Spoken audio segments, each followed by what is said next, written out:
Good evening and welcome to Dr. Jordan B. Peterson's 12 Rules for Life Tour.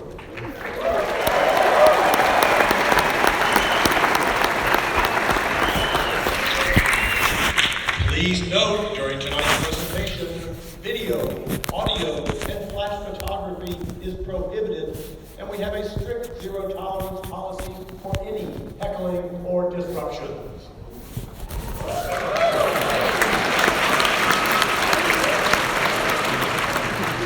And now, please welcome host of the Rubin Report, Dave Rubin.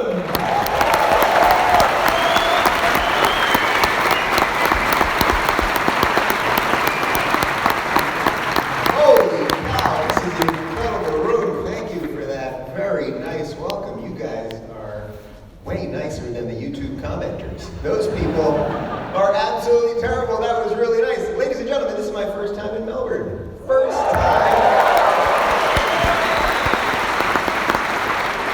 Yeah, it's my first time in Australia. Something amazing has happened already on this trip. This is our 4th or 5th show. And out of the 100 some odd shows that we've done, I think it's like 124 shows.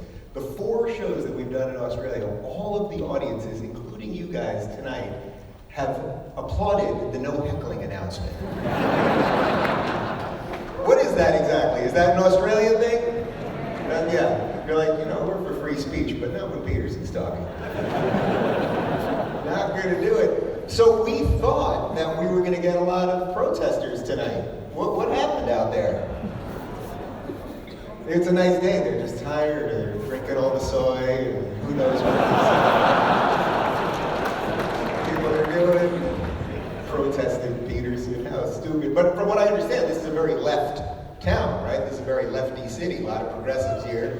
So you guys are basically refugees in this room right now. You know what I mean? This is a safe space for sanity.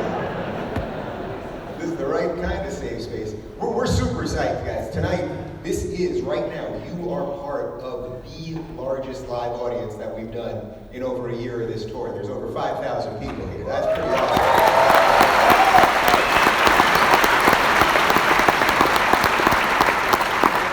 He's psyched, he's boxing a kangaroo backstage, he is ready to roll. The whole tour has been absolutely incredible. And I've personally been trying to incorporate a lot of the 12 rules into my life. One of the rules, of course, is that you should not lie, or you should tell the truth as much as possible. So I should tell you guys that actually Jordan did not want me to open for him on the Australian tour. Yeah. Boo! That is the first boo we've gotten from Peterson in a year. No, he didn't want me. He wanted Kathy Newman. Poor Kathy. She's the gift that never stops giving.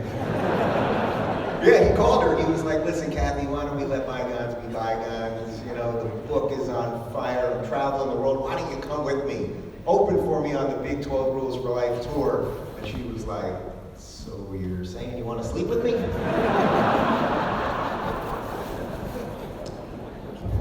Kathy. But there really has been something incredible happening. I think you guys are part of this idea revolution that we're seeing. The intellectual dark web has caught on, and the whole idea of this is that we care about diversity of thought, right? And not diversity of skin color or gender or sexuality, which that's the meme that we're all being sold. Yeah, diversity of thought. Who would think it, right?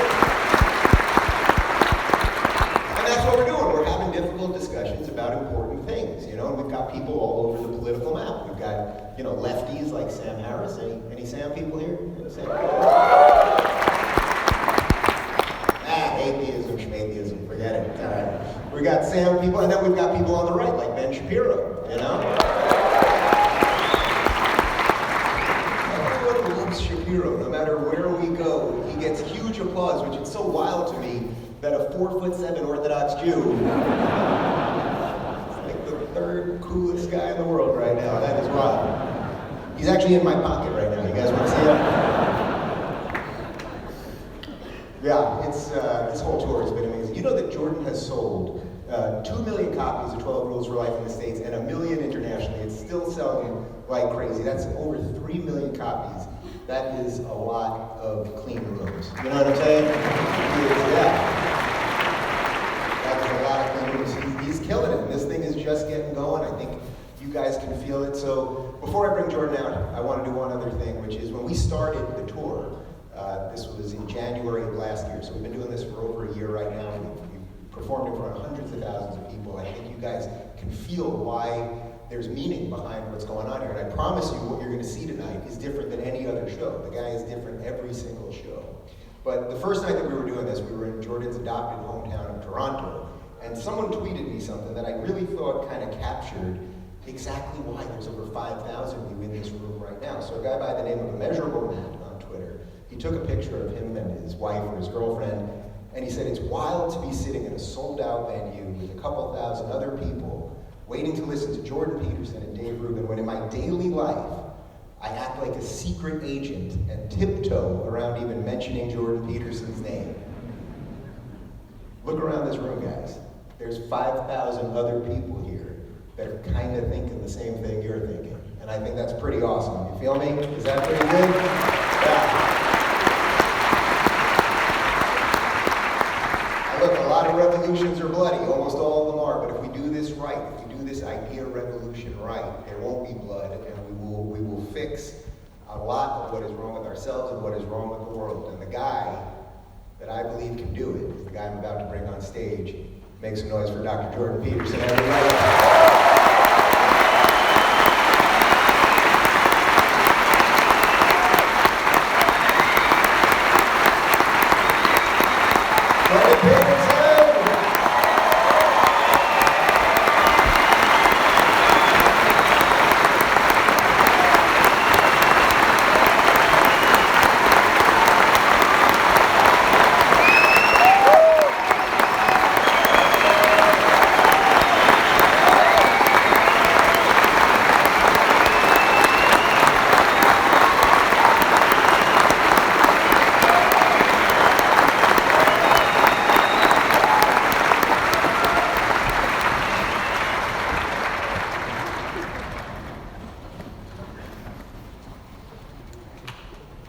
Man, that's a lot of Australians.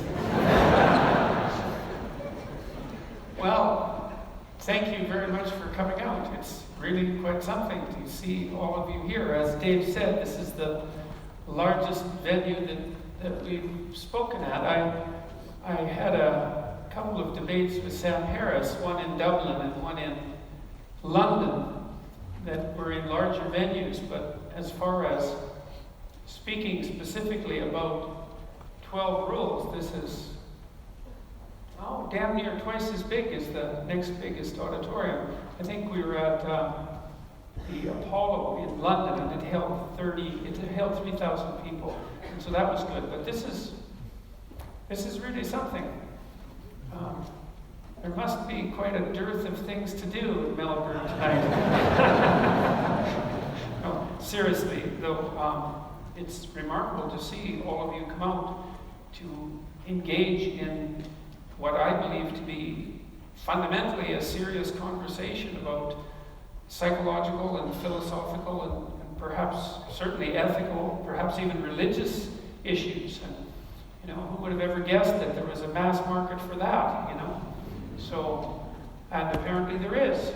And maybe we're smarter than we think we are. And I have a suspicion that might be the case. One of the things that I've noticed about the intellectual dark web types, that's a name that Eric Weinstein, you might be familiar with him, came up with. And it wasn't like we all got together and built a little fort out in our backyard and, called it the intellectual dark web.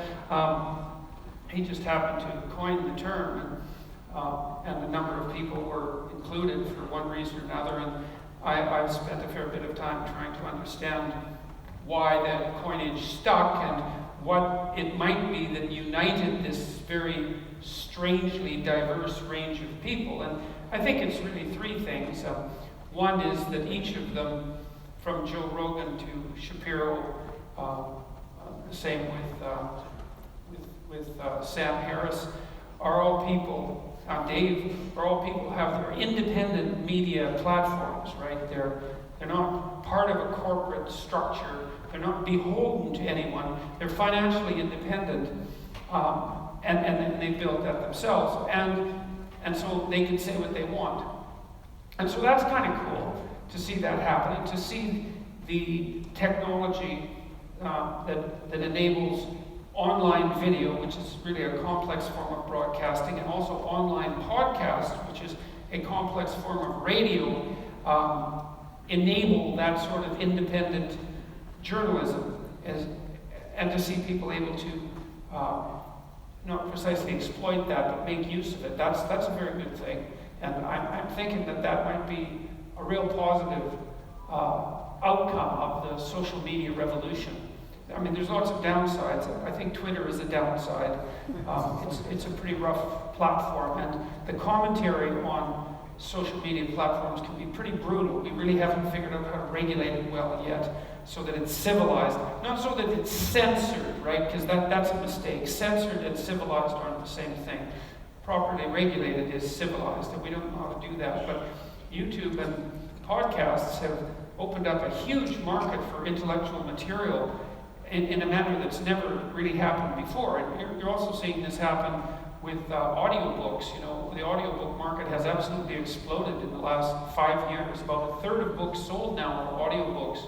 And so, and that seems to be because people, having become accustomed to podcasts, are downloading audiobooks and listening to them in their cars, or when they're exercising, or when they're doing housework, or, you know, and it's one of the advantages of this new media type is that you have it on demand, and you can play it at your leisure, or when you're working, for that matter. And so, you know, I have all sorts of working class guys come up and talk to me after the show, long haul truck drivers and those sorts of people who have a lot of time. You know, obviously they're concentrating on what they're doing, but they have spare time to listen, and they're listening to, you know, 3-hour Joe Rogan podcasts on all sorts of abstract subjects, and my lectures as well. And it's really something to see that happening. And so that's one element of the intellectual dark web that's interesting and tied in with the new media revolution, because it really is a revolution to have video on demand like that, and to have it so easy to produce, and to have it permanent,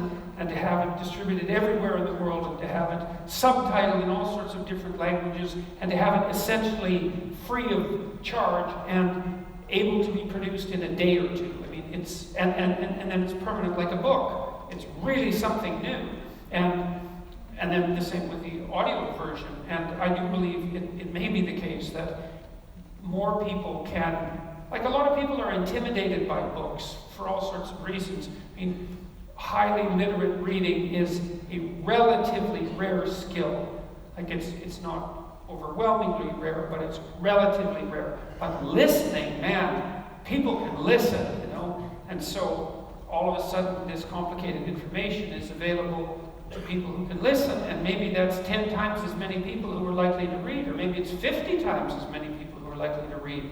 So God only knows what the consequence of that is going to be. That could be a real education revolution, and hopefully we'll be smart enough to take advantage of that carefully over the next 10 years and find out if that is the case. And I'm optimistic about it, because one of the things that really is cool about the internet is that, you know, if you want to learn something, you can pretty much type in your question, whatever it is, and somebody will have put up a YouTube video that tells you how to do it.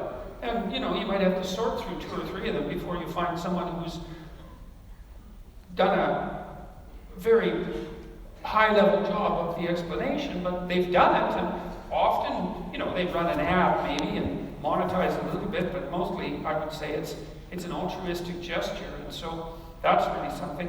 And the other thing the intellectual dark web people have in common is that, well, they're opinionated and fairly tough-minded, but more importantly, they don't think their audience is stupid. And that's really something, and I think they're right. I'm not going to assume instantaneously that that's a consequence of something particularly moral about the people who make up that group. I think it is a testament to their faith in the essential nature and in the essential quality of human nature But I also do think it's a reflection of the medium itself, because it's funny, when I step into a television studio now, like a classic television studio, which happens from time to time, and which is apparently going to happen with Australia's Q&A on the 25th, which should be quite interesting.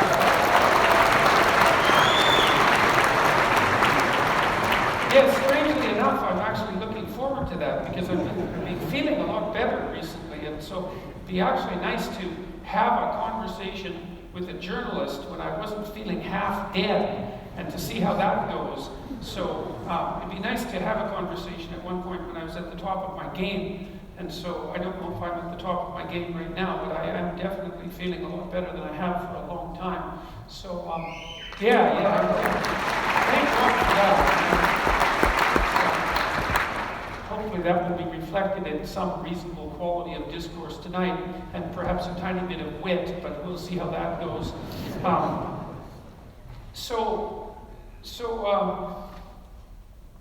When I step into an old school television studio, it feels like 1975 in some sense. You know, the person I'm talking to isn't really there. They're really a speaking device for the corporation. And they have to be, because the corporation, which is running high expense, low bandwidth television, where every minute or every second is extraordinarily expensive, they can't really take risks. They can't have free-flowing conversations on the off chance that something goes dreadfully wrong, and it might, right? And so everything is scripted, and then you have 30 seconds to make your point. And there's just some things you can't say in 30 seconds.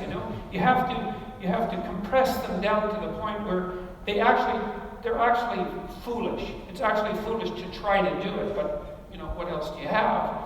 Whereas with these long-form conversations, man, you can actually have a discussion about something, and you can try to get to the bottom of it. And so that's pretty cool. And then it turns out that people will actually follow along. Like, I was actually absolutely stunned I had 4 debates with Sam Harris earlier this year, 2 in Vancouver, and 1 in Dublin, and 1 in London.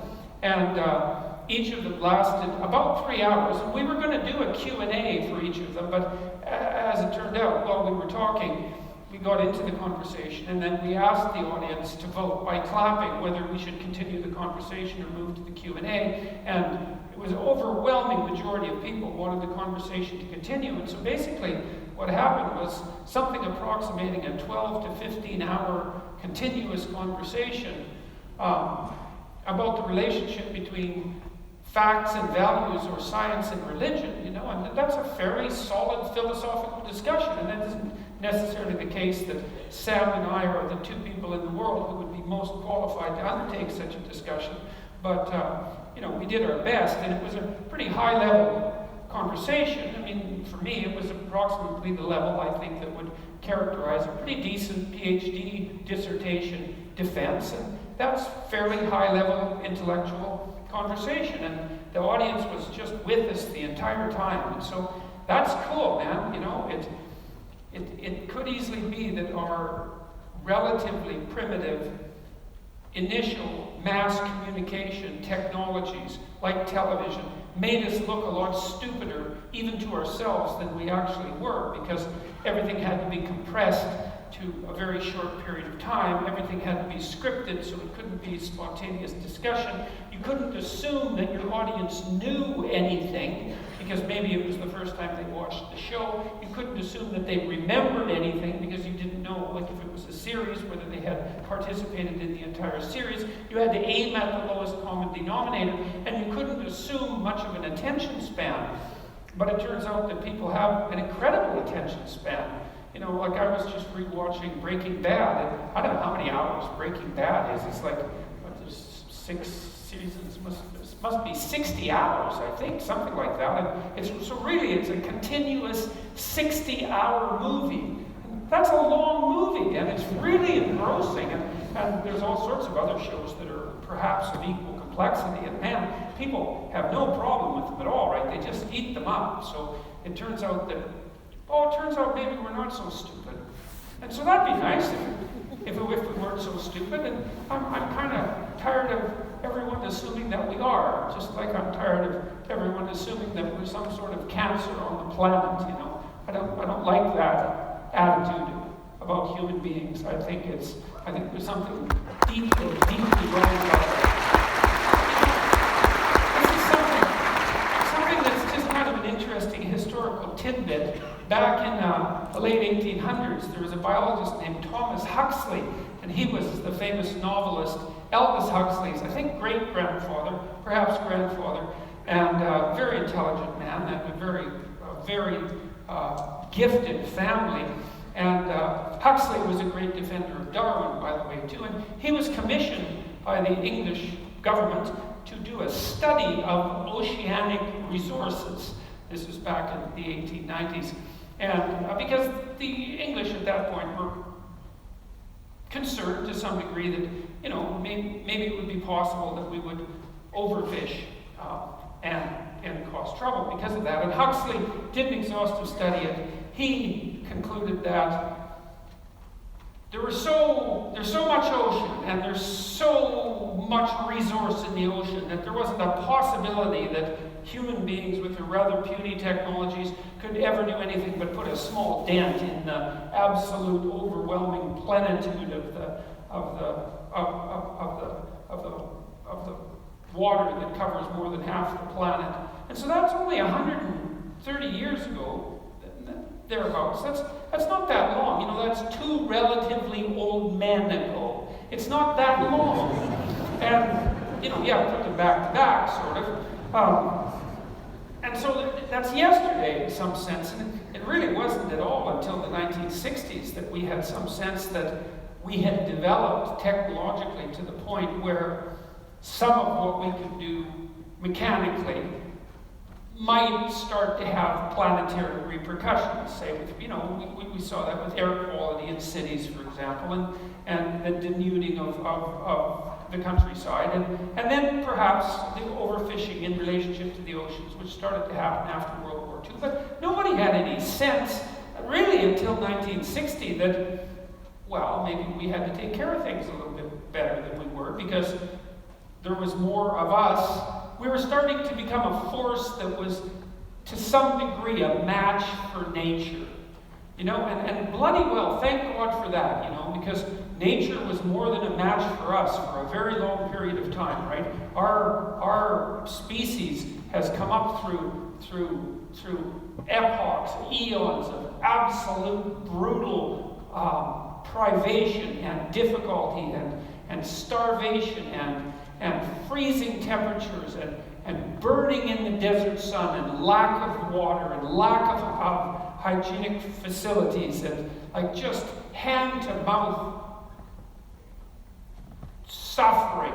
And, you know, we've managed to organize ourselves to the point where that's still the lot of a substantial number of people on the planet, but that's decreasing very rapidly. You know, the UN now projects that by the year 2030, abject poverty, which is defined as living on less than $1.90 a day in today's US money, will be eradicated. There won't be anybody in the world that poor. And the cynics say, well, that's a pretty damn low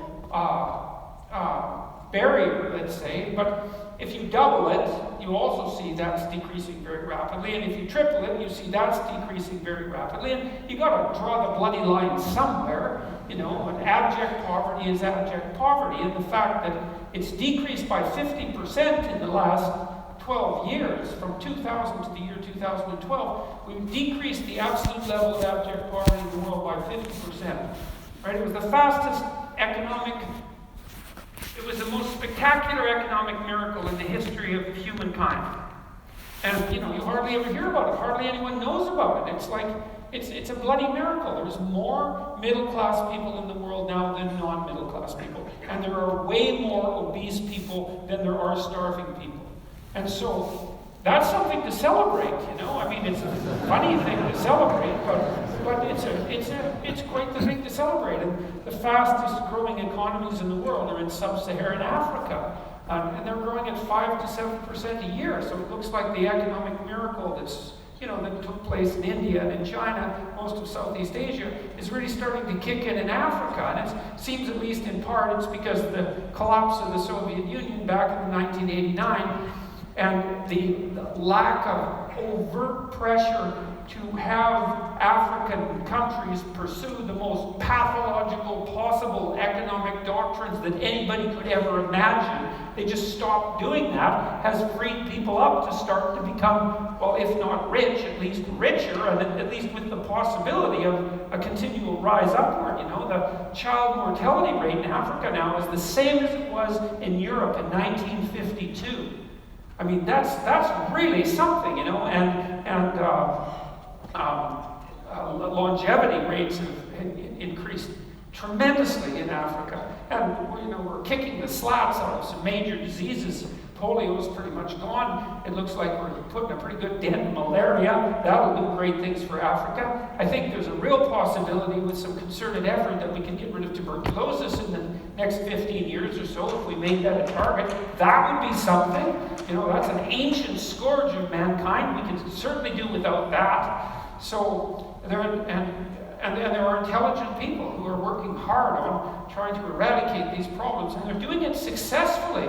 And so, I'm not in favor of the whole there's something wrong with humanity and we're a scourge on the bloody planet and it would be better off if there were fewer of us and the whole planet would be thriving if there were none of us at all. I think that there's something unbelievably dangerous about that attitude, and I think it's ungrateful and unfair and unsympathetic and ungrateful and non-empathetic, because I really do see that, I don't know a lot about human history because, God, there's a lot of history to know about, and the more you know about human history, the more you know that there's just endless details that you have no idea about. But if you do a reasonable overview, you do see that it's a bloody mess, that it's privation and war and catastrophe and brutality and struggle and strife and difficulty all entire way through, people striving against odds that are just absolutely astronomical, and yet succeeding, that overall, the story overall is one of, I wouldn't say unbroken progress, but it's decent progress, and it's better now than it's ever been by a huge margin, and there's every bit of evidence to suggest that it could continue to get better and better and better. Here's another thing that's really cool. Do you know that we're adding 4 years of life expectancy every year now? So once we hit a year every year, then that's it. We don't die anymore. But those last 8 months a year, they're gonna be tough to manage, But 4 months a year is really something. And so, we're basically living longer and we're living healthier and we're smarter than we were because we're much more, our nutritional levels are higher than they were because we're not starving, especially the people at the bottom end. And, we're educating people all over the world. The Chinese graduate more engineers every year than the U.S. have engineers. Now that's terrifying because, God, we've got all these engineers already, and they're making gadgets at such a rate that you can't even keep track of the gadgets, right? You go online and there's all these technologies and all these subcultures using them, and you don't even know what the technologies are. If you're fully informed, you can't keep up with the new stuff that you might buy. And it's not like it's trivial technology. It's unbelievably powerful technology. I'm in awe of many of the young people that I work with because they're savvier about the technological infrastructure that constitutes the web than I am, because I'm old and it's hard to keep up as you get old. And they come up with tools to make difficult things very simple, very rapidly. And there's just subcultures everywhere that are doing this at an unbelievably rapid rate. When you go to somewhere like Silicon Valley, and I've spent a lot of time in Silicon Valley, and it has its problems, but Jesus, there's an unbelievable collection of smart people there, and they're working on things like mad, and it's working. You see someone like Elon Musk. the hell do you make of someone like that?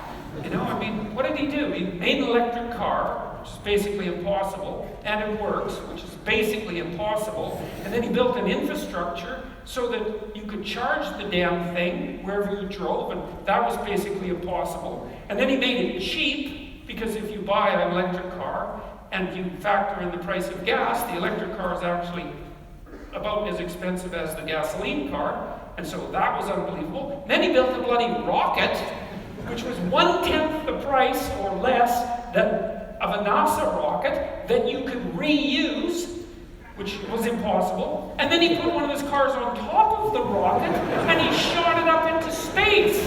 And then this happened, right? This all happened, and he's still alive. And, you know, and then he went and blew it all by smoking pot on Joe Rogan. It's so funny, you know? You know, we like our insane geniuses, like predictable and safe. And so we don't want them doing strange things like having a tiny puff of marijuana on a show famous for marijuana. So anyways, you know, that's all good news. It's all good news, man. And I learned a lot about this. I worked for the UN for a while, like indirectly. And I wasn't paid for it, by the way. It was volunteer work. I worked on this document, which was the report to the Secretary General on Sustainable Economic Development. It's quite funny because a lot of the right-wing conspiracy theorists are having a field day with that, man, that I'm some sort of like closet globalist shill because I work momentarily for the UN. It's like, well, what the hell are you supposed to do when you're asked to do something like that? You know, there was a document that was being prepared that was supposed to lay out some halfways intelligent vision of what things might be like if the international community cooperated for the next 30 years. It wasn't like there weren't brutal guidelines that were going to be enforced by jackbooted Nazis. It was just a proposal paper, and so we had a chance to work on it. There was only one Canadian team, and I got placed on that. That was kind of cool, and so it gave me an opportunity to spend 2 years reading about economics and about ecology at the same time. And what was so weird about that was the more I read, the more optimistic I got. And I thought, well, that isn't what I expected. Like, I thought we were going to hell in a handbasket at quite the rapid rate. And, you know, I mean, there's no doubt that we're doing some stupid things, and I would say the stupidest thing we're probably doing is overfishing the oceans, because there's just no use. There's just no use in that. It's completely destructive. It doesn't do anybody any good, and it could be stopped. But I know that your country, for example, is starting to put aside marine park reserves that are fishery-free, essentially. And you don't need a lot of that before the ocean can regenerate itself, because it's actually pretty good at that. One of the things that's kind of funny, you know, remember when there was that big oil spill in the Gulf of Mexico? You know, there were more fish there 2 years later than there were before the spill? You know why? Because people stopped fishing. So it turned out that the pollution was really good for the fish. It's like, yeah, well, that's why you have to do your research carefully, because you never know, you never know what's true and what isn't. And so that was pretty interesting. The same thing happened in World War II, by the way, in the North Sea, because the North Sea had been fished out pretty badly, and then during World War II, it wasn't all that safe to go out and fish in the North Sea, because, you know, you would get sunk by a submarine, and that was not very bright. So people stopped fishing, and the fish came back very rapidly. And fish do that because they breed quite quickly, and so if you just leave the damn things alone for a while, most of them come back. But you know, apart from the fisheries, which is really quite an appalling and pessimistic story, although not hopeless, and people are waking up to it and building these marine reserve parks, for example. A lot of the ecological news was surprisingly good, way better than I thought it would be.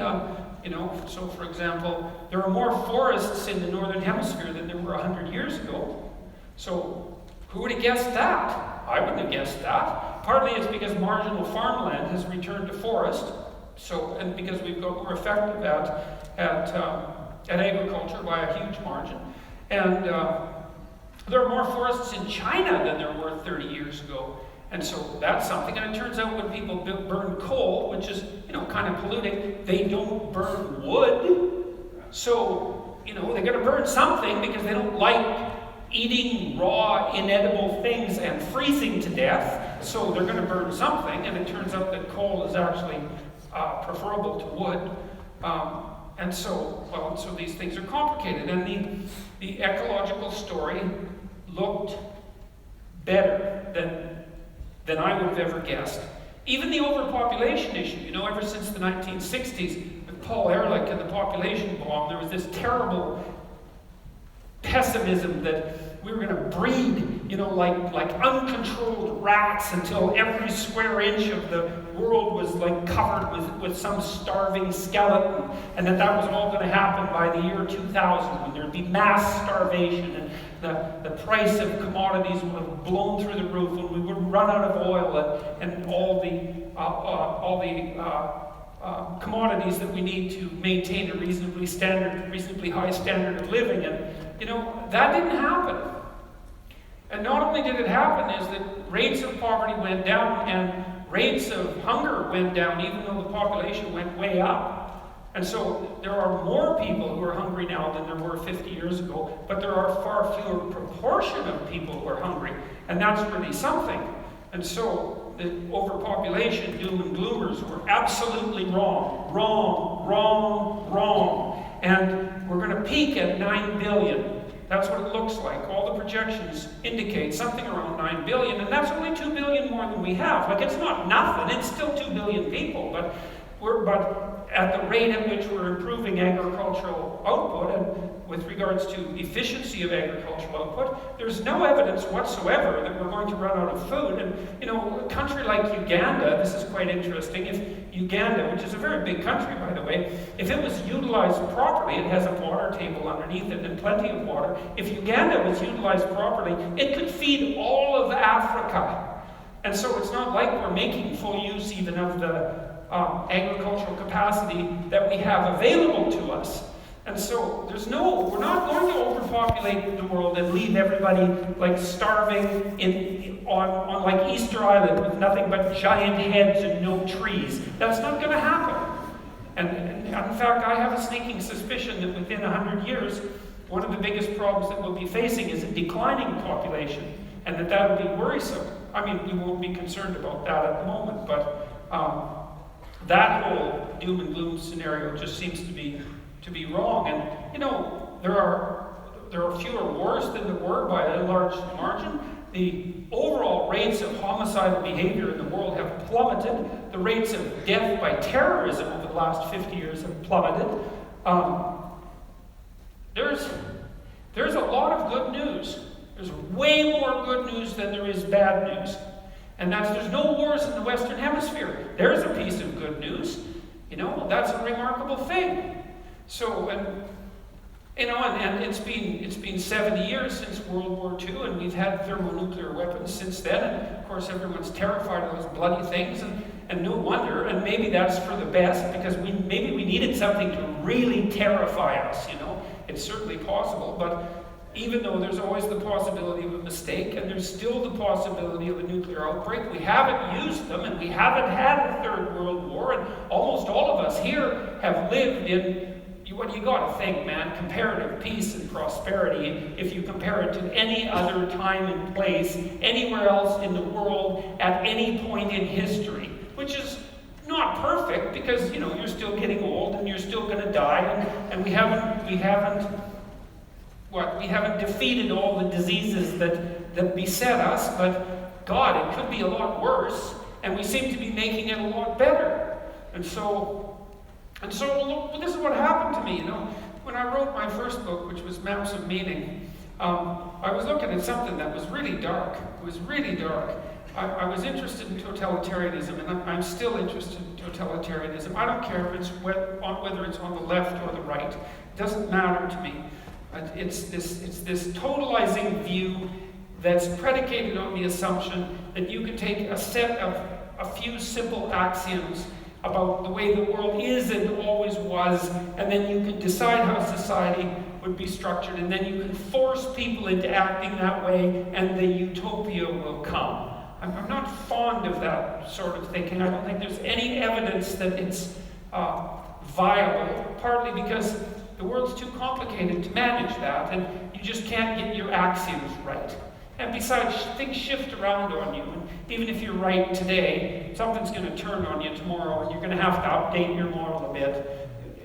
And if you don't, well, then all hell's going to break loose. So, but you know, I was interested in totalitarianism partly because for psychological reasons. I was interested in why people were so committed to belief systems that they were willing to put everything to the torch, essentially. So mostly I was concerned about the ideological struggle between the Western world and the communist world, particularly the Soviets, but not only the Soviets.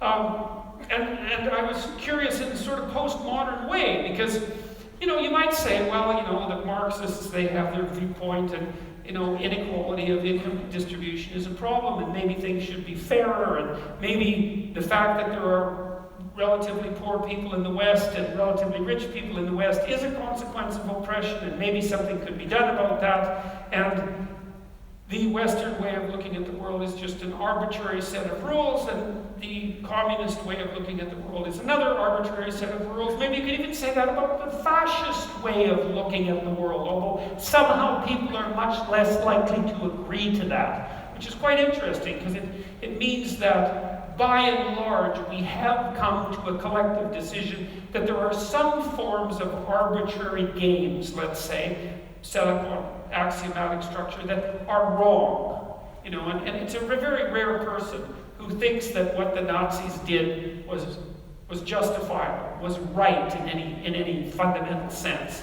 That's interesting, you know, because it means that collectively we have come to a decision that there is a difference between good and evil, if you assume that what the Nazis did was evil, which I think is a fairly reasonable assumption.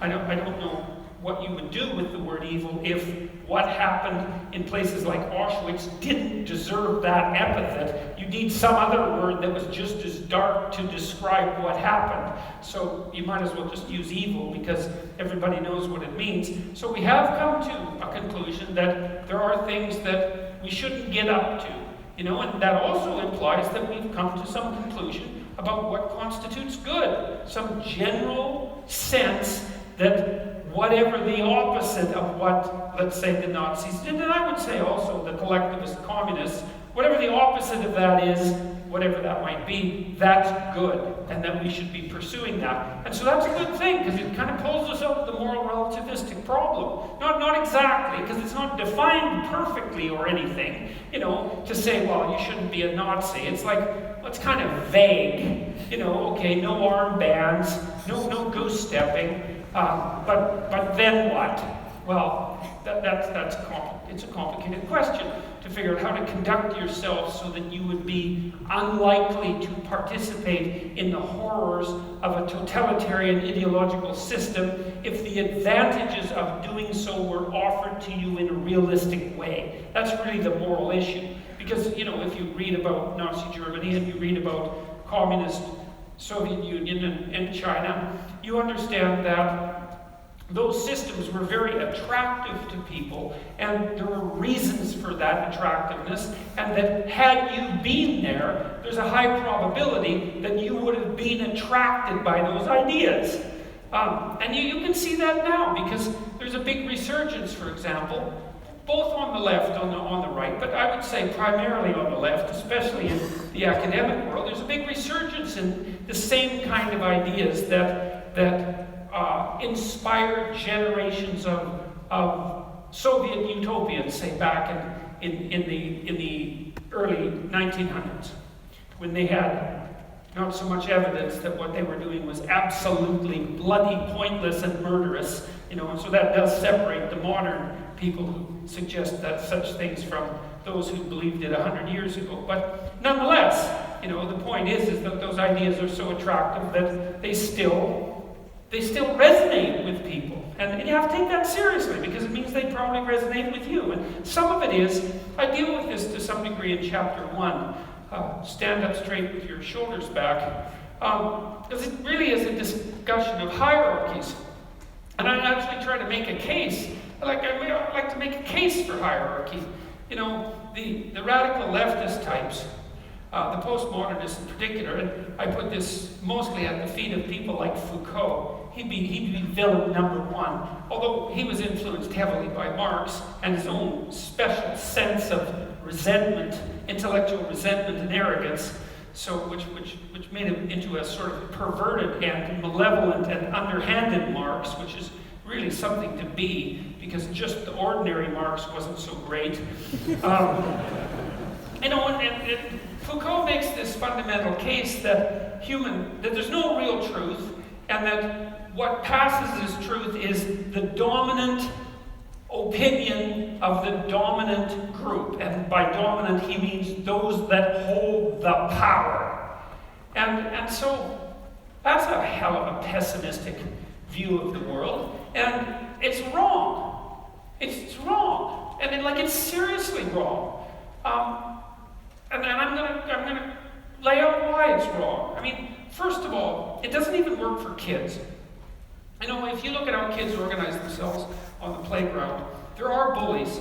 And it's interesting, if you study bullies, you find out that they're not necessarily the most unpopular kids. There are outcast kids who are more unpopular than the bullies. And the bullies are ambivalently popular. They have some friends and they have some enemies. So, so it's not entirely counterproductive to be a bully. But it starts working less and less well as you get older, and so it's not doing so well by the time you hit junior high. And by the time you're at high school, it's not a very effective strategy at all. And a bully is someone who uses power. It's like, bloody well do what I want, or I'll hit you. Or I'll do something else that you won't like, that will be physical, or maybe it'll be psychological. But if the psychology doesn't work, calling you names, demeaning you, talking behind your back, which is a very common form of female bullying, because females have their own forms of bullying and they're very effective. If that doesn't work, then I can just take you out of the schoolyard and pound you. And if I can't pound you myself, well, then I'll pound you with one of my friends, and that'll be just as effective. And you'll bloody well do what I want you to do. And that's power. And it's like, really? That's the basis of our society? That's that sort of power? That's how we organize ourselves? I mean, it's patently ridiculous. First of all, most children who are popular, let's say, universally popular, and who do well socially, aren't bullies. They're good at playing with others. And they learn that between the age of 2 and 4. And they learn very straightforward rules, like reciprocity. That's the big one. There's a couple. Reciprocity is one. Trust is another, to abide by your word. But those are the same thing. Reciprocity and trust are very similar. It's like, well, we'll take turns. You play my game now, and I'll play your game tomorrow. And you guys have had friends that were real friends, and you know perfectly well that if you have a good friend, you don't have to keep track exactly of what you do for each other. You don't write it down on a piece of paper and put a check mark beside it, unless you're a little bit on the paranoid side, and that's only the beginnings of your problems. What you do is, you kind of keep track of who does what for who, and you kind of keep the balance equal. And you do that because, well, that's what you do if you're awake and conscious and a decent person. And if you have a relationship, if you're in a marriage, it's the same thing. It's like, you don't obsessively keep track of who owes what, when, and why. That's a sign of a degenerating relationship. What you do is, well, you do what you can for your partner, and they do what they can for you, and you're both aware of that, and you assume goodwill, and with any luck, that iterates across time, and it's a sustainable game. It's not bloody power.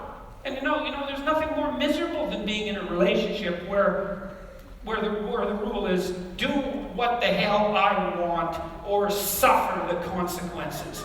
And what kind of relationship are you going to get out of that? Even if the person is cowed enough to do what you want them to do, when you're there and enforcing it, they're not going to put their whole heart into it. That's bloody well for sure. They're going to be, if they have any sense at all, and they do, and if they have any spirit at all, and they do, they're going to be undermining what you're forcing them to do all the time. There's an old Soviet joke.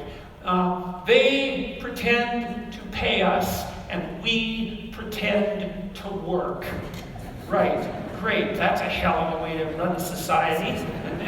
And that's exactly how that society ran. So all you do with force is engender bitterness and resentment. And if the person that you're exerting force on can't exert the same level of physical force back, it's not like they're not going to take their revenge in other ways. They're not going to cook you wonderful meals. They're not going to be, what would you call it, enthusiastic sexual partners. You know, they're going to get their revenge when they can, unless you crush their spirit completely. And then it serves you right, because then you're dragging around behind you someone whose spirit you've crushed completely. And that's a hell of a way to live. And so, what is this idea that our society is fundamentally predicated on power? You know, and that's the postmodern claim. We group ourselves into our groups, whatever the hell they happen to be, sex, gender, ethnicity, whatever the flavor of the month is. There's an infinite number of ways we could group ourselves, and then we organize ourselves into power hierarchies and we dominate each other. And then all of those groups go to war against one another, and the most dominant group that has the most power wins. It's like, I don't know what the hell planet Foucault grew up on. You know, that might be the definition of like the worst African dictatorship of the last 100 years. But it's not a description of our society. And it's not a description of the way that people organize themselves into hierarchies, which was the point I was trying to make in Rule 1, when I talked about hierarchies. Now, it's very important where you are in your hierarchical position with regards to other people in relationship to your mental health. And this is a really important thing to understand, because you have an ancient counter in your brain, and that was the point of the biological comparisons. Lobsters being one set of comparisons, but not only lobsters. We know perfectly well, animal behaviorists, people who know their neuropsychopharmacology, know perfectly well that the serotonergic system operates quite similarly across most animals with complex nervous systems, and one of the things that it does is track relative status position.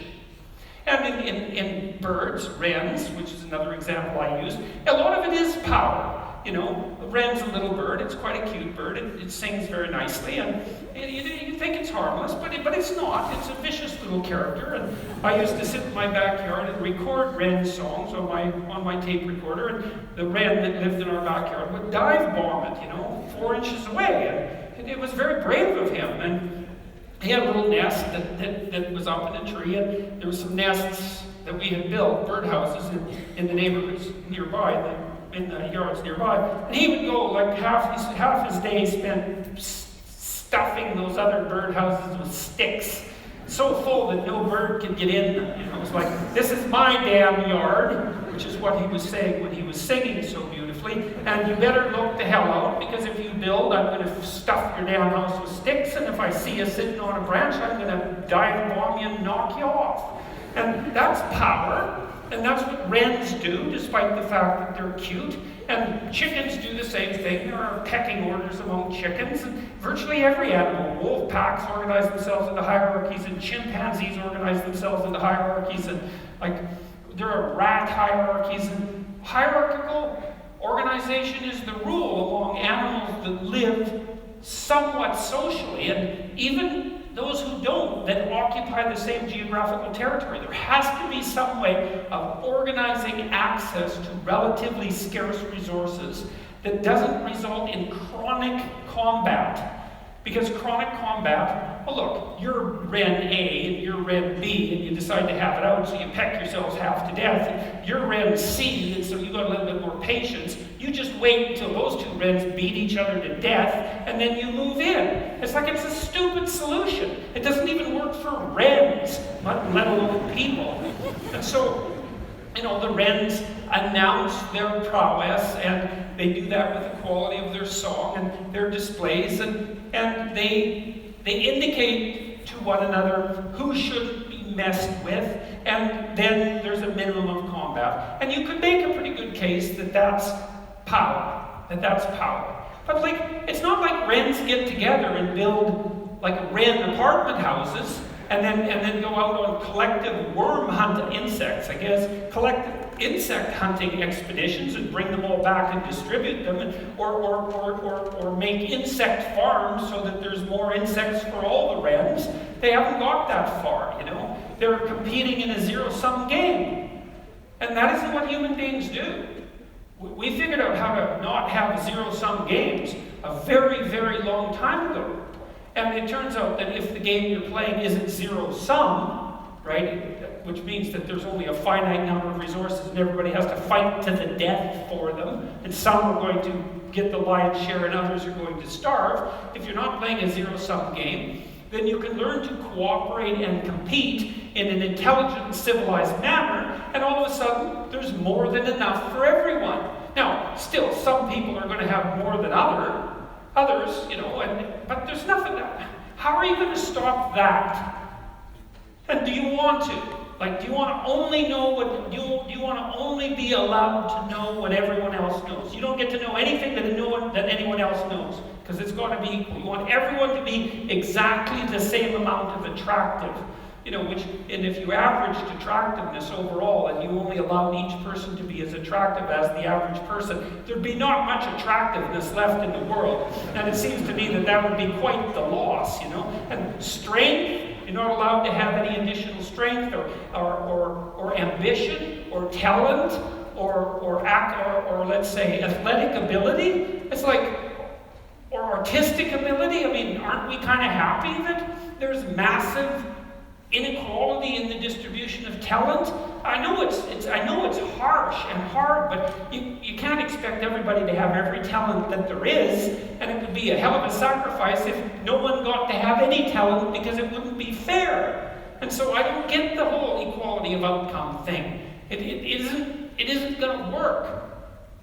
There aren't that many geniuses, you know? We want to exploit the geniuses and get them to work for us. And if the price is that somebody has more than you do of something, well, suck it up, for Christ's sake. Oh, Jesus, seriously, you know? It's like, look, how much more do you have than most people have? You know, you need to make $30,000 a year to be in the top 1% of the socioeconomic distribution worldwide. You know, you always hear about the 1%, right? And the evil 1%.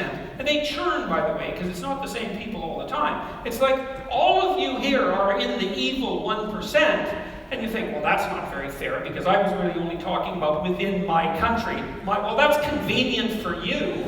You know, it makes it really, really convenient argument for you. It's like, well, all those other people, those foreigners, they don't count. If they're poor, who the hell cares? It's just the Australians that matter. You know, and so no, that's a non-starter. You know, and by historical standards, you're doing a hell of a lot better than the top 1%. I can tell you that. I read a nice article by a coalition called Human Progress the other day, and they were comparing the typical middle-class person who lives now with Rockefellers in the 1919s, and say, well, would you rather be a middle-class person now or Nelson Rockefeller in 1919? And the answer seemed pretty damn clear that, well, you know, if you were Nelson Rockefeller, then you would be richer than anyone else. And there's something to be said for that status, right? Because people do like to have more than others. I don't know if it's a good thing or not, but it is one of the things that we like. And so you'd have that. You'd be richer than everyone else. But there'd be all sorts of things that you have that Nelson Rockefeller wouldn't have had a hope of purchasing, like the antibiotics that he would have needed to stop his son from dying, for example, you know, just as a start. And so I think this complaint about inequality, look, no one likes inequality exactly. You walk down the street, this is why I always get a kick out of people who protest, I'm against poverty. It's like, really? You're against poverty, and you think that's a unique enough attribute so that it was worth your time to make a sign that said, that you were against poverty and show other people. It's like, I've never met anyone that was for poverty. You know, you walk down the street with someone who's pretty well off, you know, and they've got 1920 spats on and a bowler, and they're feeling pretty damn rich, and the Stockster's certificate sticking out of their back pocket, and you know, there's a homeless person there, and they give them a good kick, and they say, the more poverty, the better. It's like, no. You know, when people walk down the street and you see homeless people, and they're often, homelessness is a complex problem. Like you think, well, homeless people are poor. It's like, yeah, man. That's like one problem they have out of 50. And like, I've worked with poor people, you know, in my clinical practice, and poor in multiple dimensions. And many of them, you gave them money, they were just done. Especially if they were like alcoholics and cocaine addicts. As long as they were broke, they had some hope of living through the next month. But as soon as their unemployment check showed up, man, they were face down in the ditch 3 days later, right? Nothing but cocaine and alcohol with all their idiot friends for 3 days. And then they'd show up back in my practice saying, you know, God, I relapsed again. So, well, what happened? Well, my money came in.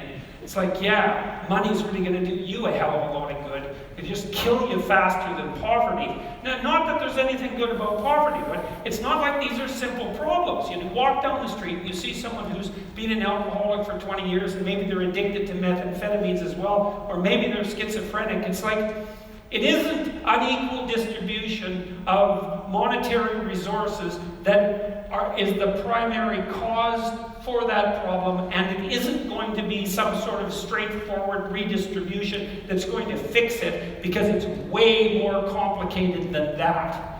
And so, and then the whole power thing too. It's like, look, I get it. I get the left wing issue, and I really do. And I think I get it better than the damn left wingers get it. Because, you know, most of the radical types, they follow Marx, and they say, well, one of Marx's dictums was that capital tended to accumulate in the hands of fewer and fewer people. And that's right, that's true. Wealth and capital, income for that matter, but not only that, whatever it is that you might like to have accumulates in the hands of smaller and smaller numbers of people. It's a principle that was discovered by an economist named Pareto, Vilfredo Pareto, and he pointed out something that had been pointed out in the Gospels, by the way, thousands of years earlier, which was, to those who have everything, more will be given, and from those who have nothing, everything will be taken away. The rule being, once you start to succeed at something, the probability that you will continue to succeed ever more rapidly increases. So there's an exponential function with regards to success. But there's also an exponential function with regards to failure. So failure and success aren't like this. They're like this. Fail, fail, die. Succeed, succeed, succeed ridiculously. Like it's this weird curve. And it's funny because it doesn't just characterize economics. It's a really it looks like a really fundamental economic law. I was actually quite shocked when I first learned about this, which was only about 15 years ago, because I thought most things were normally distributed. And it turns out that that's not true. What people produce creatively isn't normally distributed. A small proportion of people produce most of what's of value. It doesn't matter what it is. And you know this, it's like, how many books does Stephen King sell? It's like half the books, right? And then there's the next guy after Stephen King, and no one even knows who he is, and he sells like 1/10 as many books as Stephen King, and then there's author number 50, and out of thousands and thousands of offers, and he's barely scraping by, and then there's the bottom 99.9%, and they can't make a living writing. And that's how it is, and it's the same with musicians. And it's the same with athletes. You know, if you look at number of goals scored, for example, in hockey, I'm Canadian, so I'll use that, there's a small percentage of absolutely phenomenal hockey players, even in something as amazing as the National Hockey League or any professional sports league. You know, you have to be one hell of an athlete to make it in a professional sports league, and still you get this tiny group of superstars who are way better at it than anyone else. You know, and so there's this weird rule that as you get more, getting even more gets easier. And who knows why it is exactly, partly it's practice, and it characterizes all sorts of situations. Like, it characterizes the size of planets. A small number of planets have almost all the mass. It characterizes stars the same way. It characterizes biomass in the Amazon jungle. It characterizes city size. A small percentage of cities have almost all the people.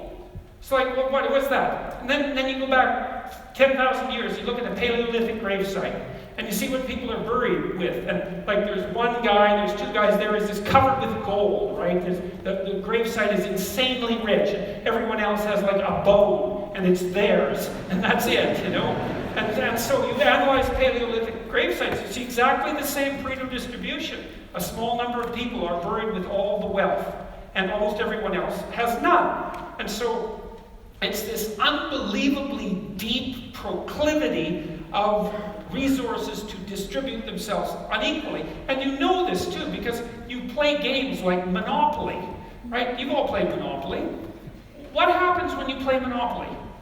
You all start out equal, right? Exactly 100% equal, and you all have an equal chance of winning, because it's basically a game of chance. Not entirely, because you can play stupidly, but you know, but you can only play so intelligently because you're at the mercy of the dice. And what happens inevitably is that some evil capitalist ends up with all the money and all the hotels and all the houses, and just like takes you out. And yet you play, and you don't think, oh my God, you know, there's something fundamentally unfair about that. Or maybe you play non-competitive Monopoly, where after every round, you redistribute the money.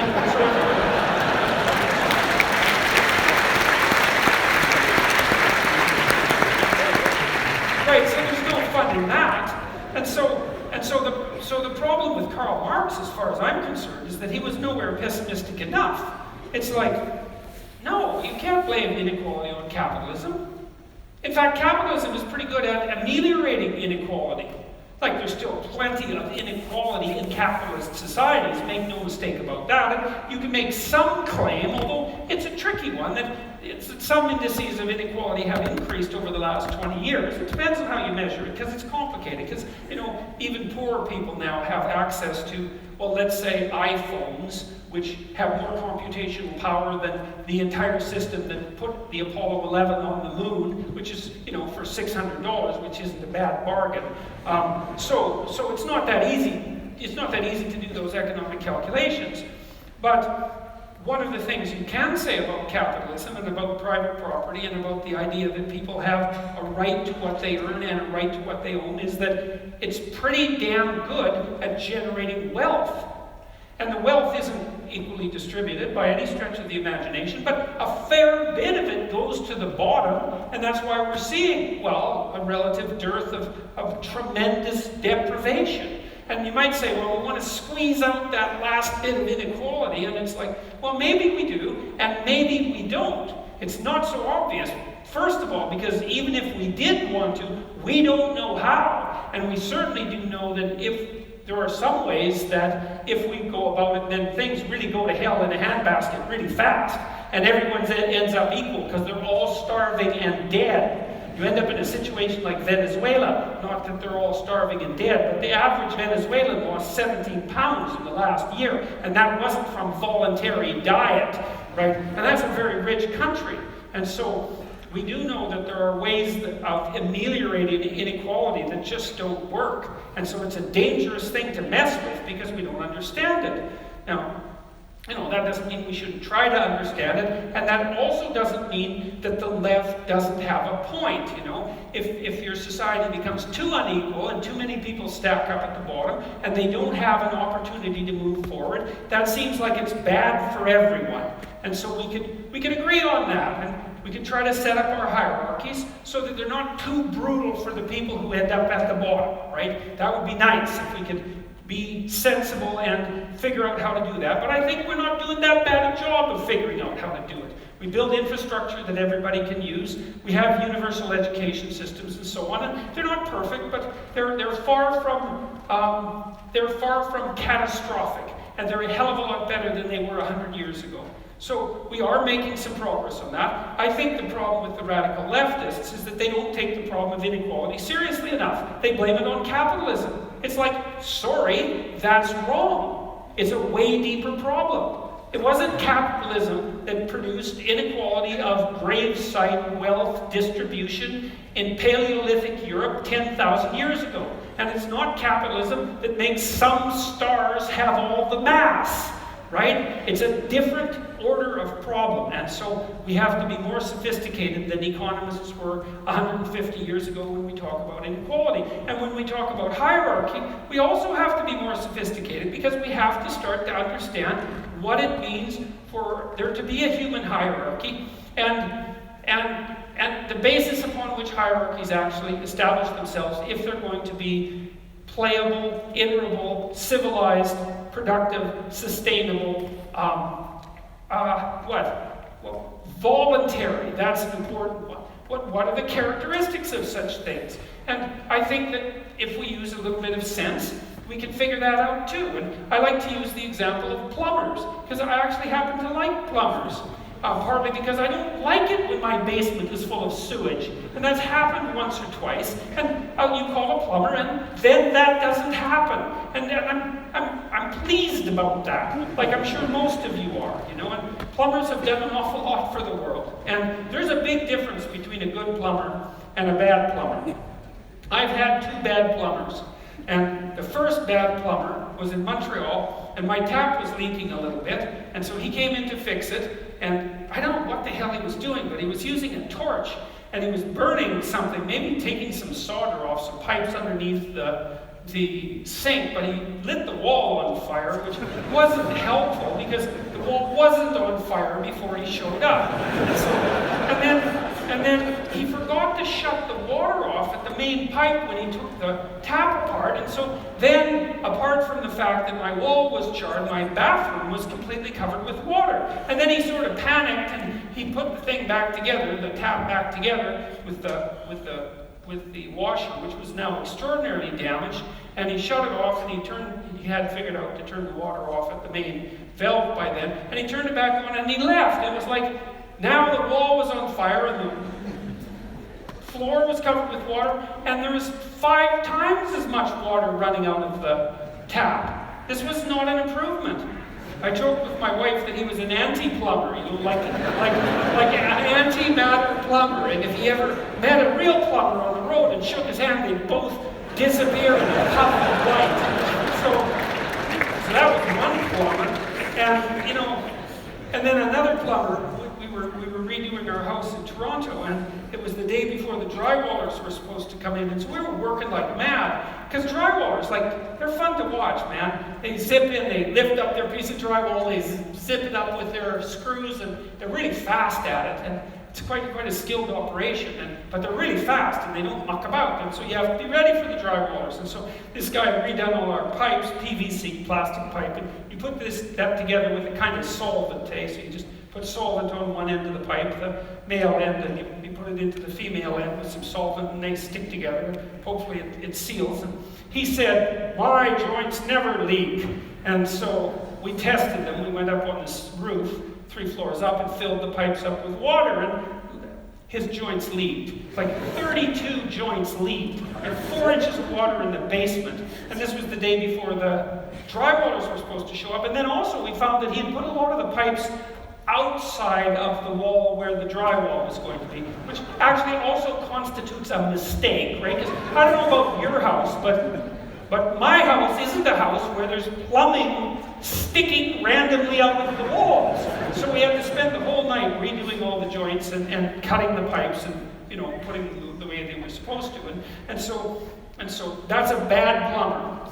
And so we're going to make the case that they're bad plumbers, you know? And they don't know what they're doing, and so they don't have any skill. Or maybe they're worse than not skilled. They make things worse, because that's worse than just not skilled. And then you can say, well, maybe they lie to you when they deal with you, and maybe they overcharge you, and maybe they don't treat their employees very well. You know, and maybe they're not good to live with at home either. Who the hell knows? But they're not good plumbers. And so we're going to say that just in the plumbing domain, which is an important domain, skill matters, right? That seems reasonable. And then we might say the same thing about, well, what? Probably matters in law. Like, if you ever need a lawyer, I would recommend that you get a good one. Because if you get a bad one, it's going to cost you a lot more than if you get a good one. Like everything. And, there are good teachers and not so good teachers. And there are good massage therapists. And there are good nurses. And there are horrible nurses. And there are great surgeons. And then there are surgeons that will definitely kill you. And you want to go to one that won't kill you. And you'd assume difference in skill. And whatever your occupation is, bloody well, maybe you're a short order cook at a diner. And like some short order cooks can whip up a pretty damn decent breakfast in 3 or 4 minutes, and you're pretty bloody happy to sit there and eat it. And other short order cooks can produce some god-awful mess of burnt eggs and wretched toast and rancid bacon and orange juice that's like had a crayon dipped in it for the color, and with a really ornery waitress and coffee that's been cooking since like 1953. And that's a big difference in short order cooks. There's qualitative difference in skill. Okay, and so one of the things we might point out is that part of the reason that we have hierarchies in the West is because people actually differ in skill, not power. Skill. Some people are better at whatever it is they're supposed to be doing than other people, and we think that what they're supposed to be doing is important, so that it matters that they're better at it. And what are we going to do? We're going to deny that skill plays a role? All the evidence suggests that it does. Like if you look at what predicts long-term success from a psychological perspective in a given occupation, conscientiousness is the best personality predictor. And conscientious people are dutiful and hardworking, and they have integrity, and they do what they say they're going to do. And so that's the best predictor, second best predictor, and the best predictor is intelligence. And so it looks like in a relatively complicated occupation, if you're going to be successful in a Western culture, the best predictors of your success is whether you're intelligent, skilled, and conscientious.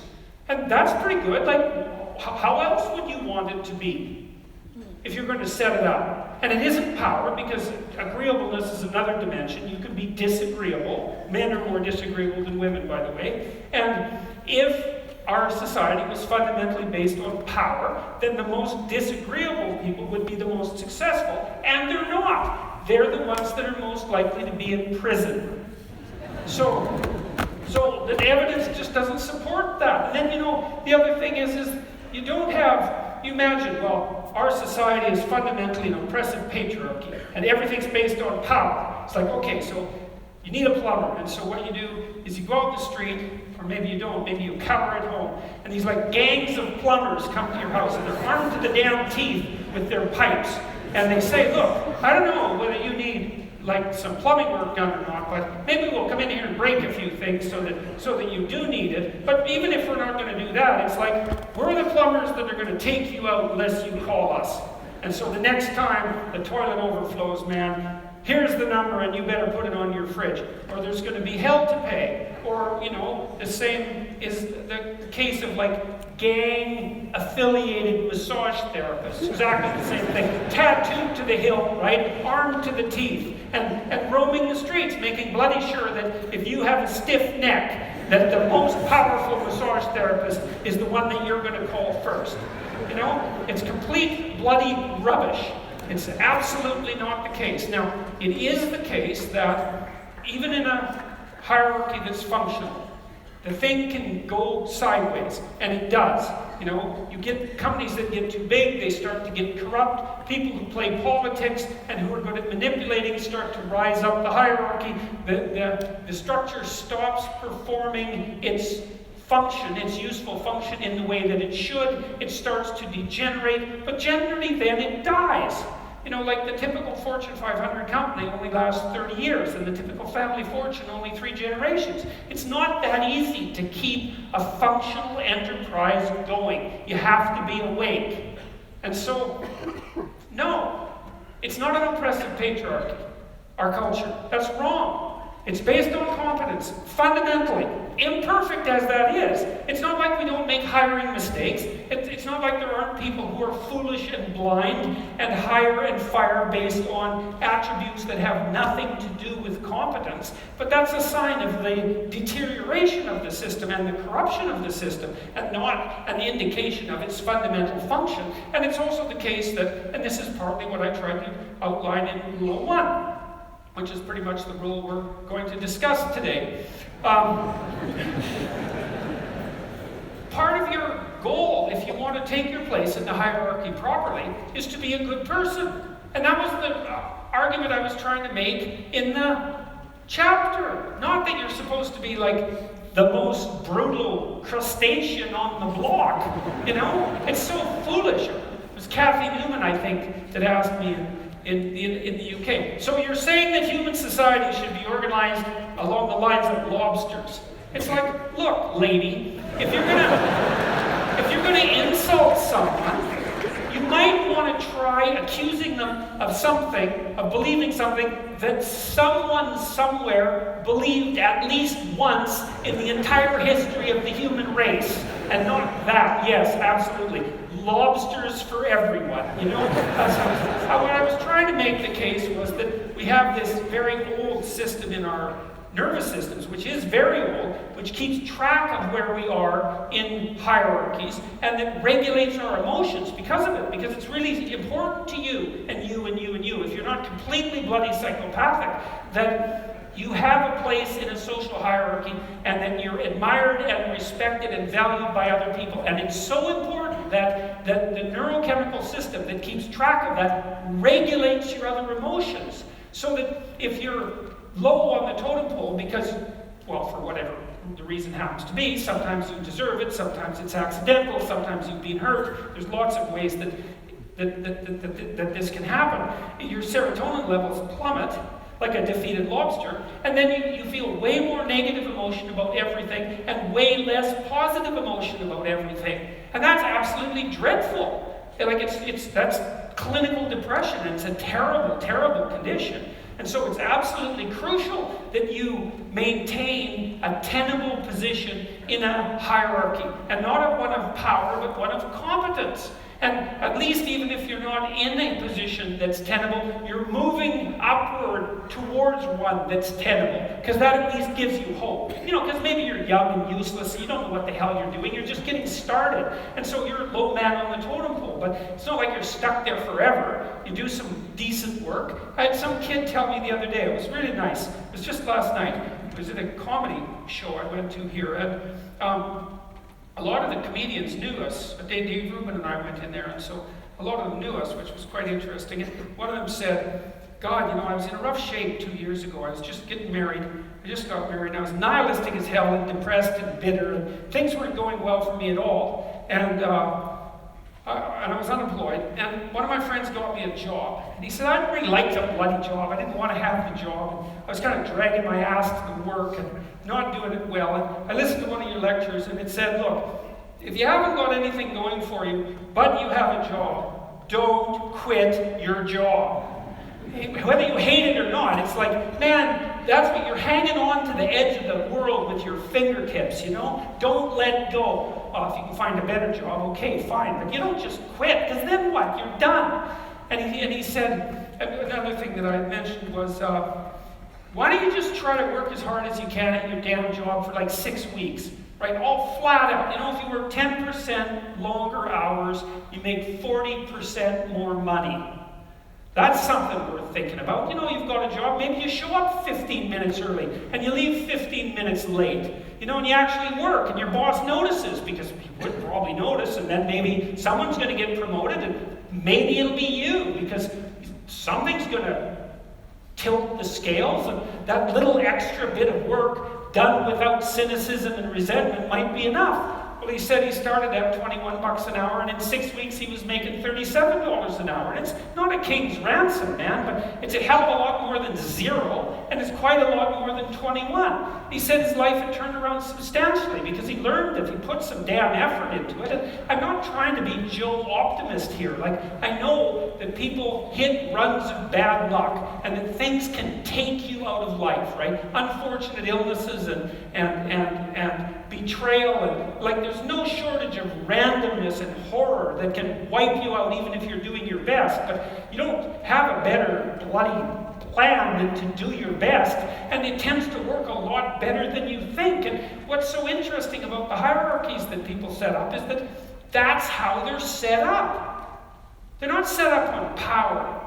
They're set up on reciprocity and skill and trust. Not always. And if you're in a job where you work hard and you're a good guy and you're doing your best and your boss is a bloody tyrant and you never get a break, it's like, okay, fine. You're in a Foucault world. Get the hell out of it. You get your resume set up, write your CV, fill in the educational gaps that you have, send out your 25 resumes a day, and prepare to make a lateral move, because you're in a bad place. But almost everywhere, and this has certainly been the case virtually everywhere I've worked, and I've had like 50 jobs, if you go above and beyond the call of duty in an awake and intelligent way, interpersonally, socially, with regards to the diligence of your work, with regards to the truth of your attitude and your courage and all of that, that will work. And if you try it for a year and it doesn't work, then go somewhere else, because you can, right? You're free. I mean, it's not easy. You can't just walk out the door and instantly find another job, but you're not enslaved. You could make a move. You can even decide that you're going to make a move and double your salary. It's not a bad goal, and it's certainly a possibility. It's like, it isn't hierarchy. It's ethics that determines success in a functional society. It's ethics that determines success, not power. The rest of it's a bloody lie. And that doesn't mean that all our systems are perfectly ethical.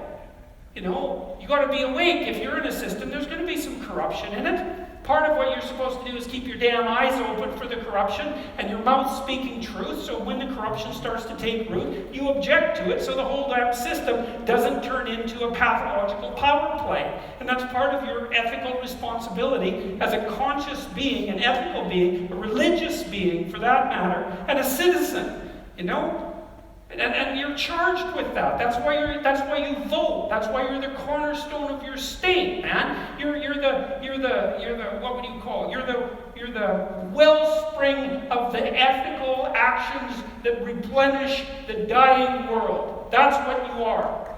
And if you act that really, that's what you are. And if you act that out properly, then things work. And that's why that's always been described as ethical behavior. It's not because you're supposed to be good. And being good isn't that easy anyways. And it certainly doesn't mean being nice and harmless. It's not an easy thing to be good. You have to be tough as a damn boot to be good. Because you have to stand your ground when you need to stand your ground. And you have to be able to say no when it's time to say no. And you have to mean it. And so then you have to think and plan strategically so that when you're going to say no, you can mean it and it will stick. And that takes a certain amount of integrated malevolence, I would say. And once it's integrated, it's not malevolence, it's strength. It's strength of character. It's the ability to stand your ground. And you have to cultivate that. And you cultivate that at least in part by telling the truth. And so you take your place in the world as a decent person and as a decent citizen, and you play the hierarchical game properly. And that is to stand up straight with your shoulders back. It's like the world's an onslaught. You've got the tyranny of culture to deal with. You've got the catastrophe of nature. You've got your own damn malevolence and ignorance, right? All coming at you. Plus the incredible, complicated, indeterminate potential of the future. That's all coming at you. And it's all your responsibility. And you can cringe away from it and be afraid of it and be victimized by it and be bitter and cynical about it. And no wonder, because it can be painful. Or you can turn around and you can say, man, bring it on. Because there's more to me than there is to the catastrophe. And this is what I discovered from looking at what I looked at. I looked at the darkest things I could look at. Look, really, for 30 years. I was really a lot of fun to be around, I can tell you. I looked at the darkest things that I could think of, right? Not only what happened in Auschwitz and what happened in the Gulag, but personal issues. You know, it's like I wasn't so much interested in the totalitarians as a group. I was interested in the people who undertook the terrible acts that the totalitarians required. You know, the people who, I was just rereading Ordinary Men, and it was a story about a police battalion in Poland that trained ordinary policemen to take naked pregnant women out into the fields and shoot them in the back of the head. It takes a lot of training, by the way, before you can bring yourself to do that. And you aren't the same person by the end of it. It's pretty goddamn horrific. You know, and I was trying to figure out what would it be like to be that person? Because we are that person.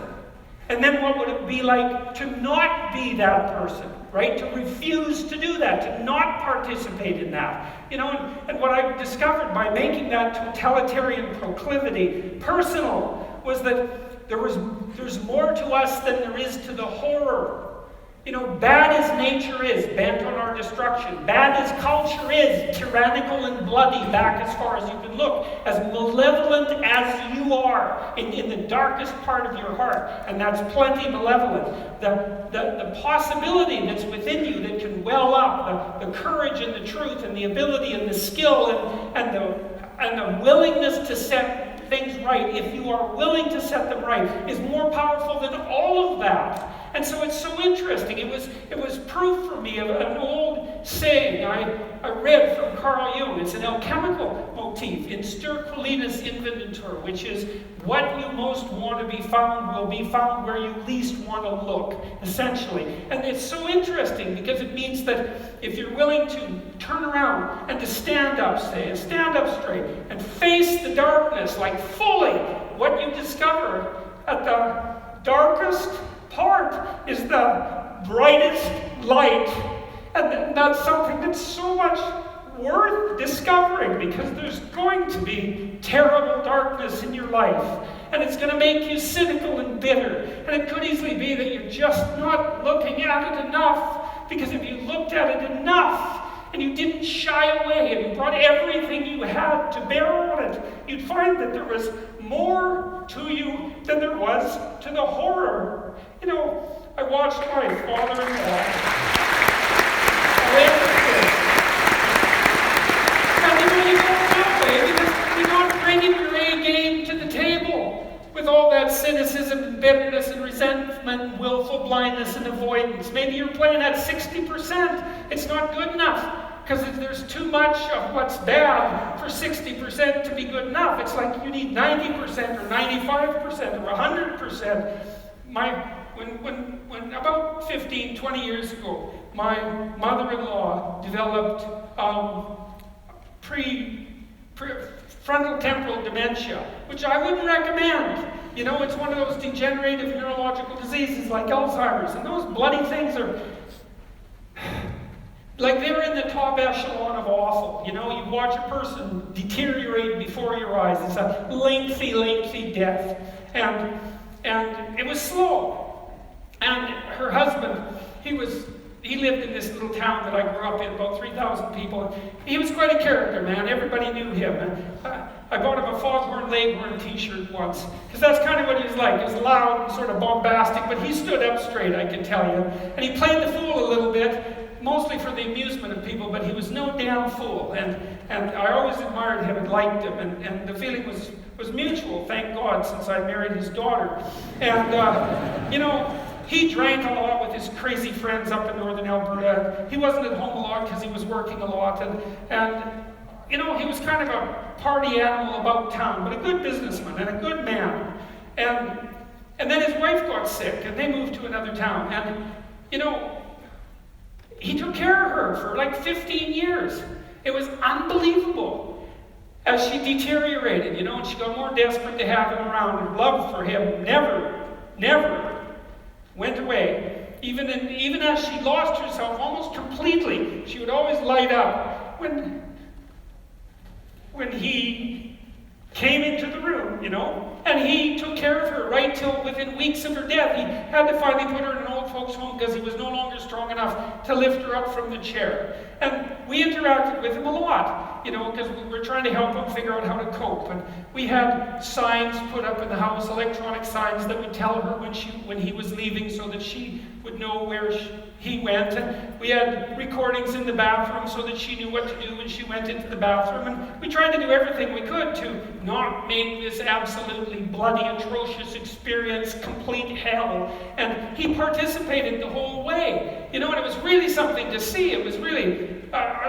it left me with a tremendous sense of admiration for him, but not just for him, but for people who can do that. And if there was a new decline, he took it on, and he didn't complain about it. He tried to do what he could, and like, it was no picnic, don't get me wrong, but it wasn't hell. And then we were all gathered around the deathbed, my wife's mother's deathbed, and the family was there. They got along pretty well, and her sister's a palliative care nurse, and the other one's a pharmacist. And none of them are particularly afraid of illness and death. They're a pretty tough group. And so, they made sure their mother's lips were wet while she was no longer eating or drinking, and tried to make her comfortable. And they were around the deathbed, and they were kind of getting along. It wasn't Family Feud at mother's death time, and that was kind of nice.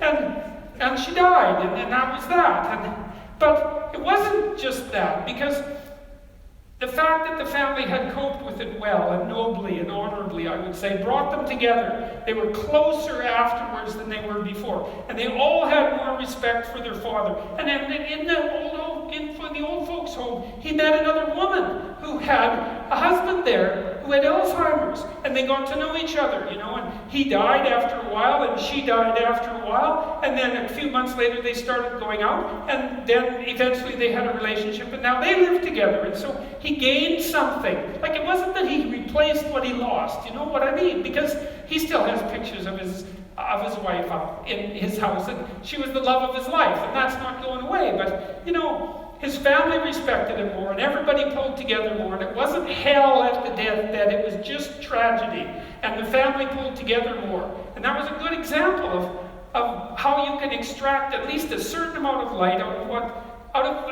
what's dark, even at a personal level. And it's worth asking yourself. It's like, drop what you're doing that's foolish, that you know is foolish, and pick an aim that's worthwhile, to make things better for yourself, like you're worth taking care of, like you're worth something, and to surround yourself with people who believe the same, and who are rejoicing in your accomplishments and unhappy when you fail, right? And you're comparing yourself to your accomplishments of yesterday and not to someone else's today, so that you're not jealous and bitter. And you put your own house in order so that you're not cursing the world when some of its disarray might be your fault. And you're trying to pursue something meaningful, and you're doing your best to tell the truth, and all of that. And then you see what happens. Who the hell are you? You think you're a miracle of some bloody, bizarre sort. We've been around for 3.5 billion years. Every single one of your relatives propagated successfully. And here you are, against all possible odds, in this world of hell in some sense, and bitterness, and tyranny, and malevolence.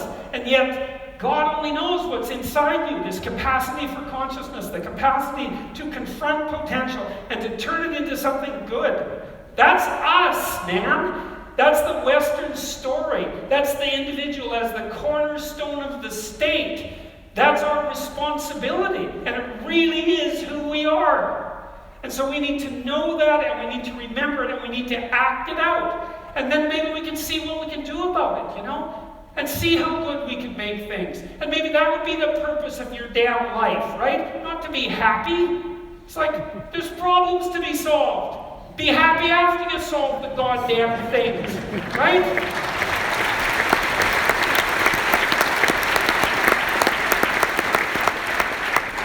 So I learned, because I looked at dark things, that I learned that the light was more powerful than the darkness as far as I was concerned, and that people were capable, each of us, of remarkable things.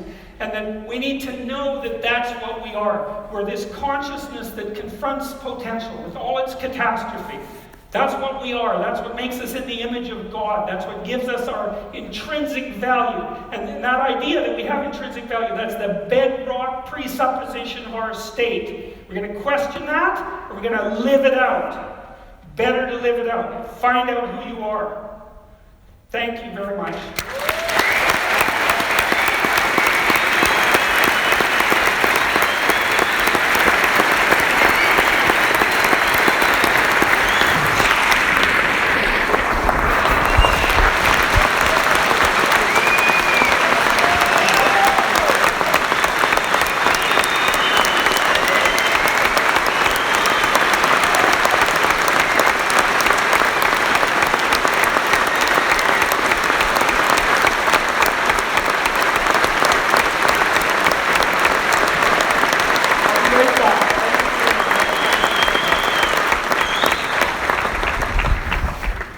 Keep it going for Jordan Peterson, everybody. You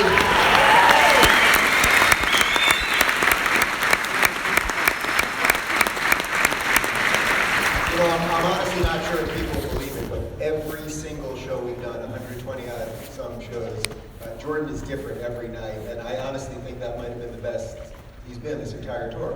Yeah.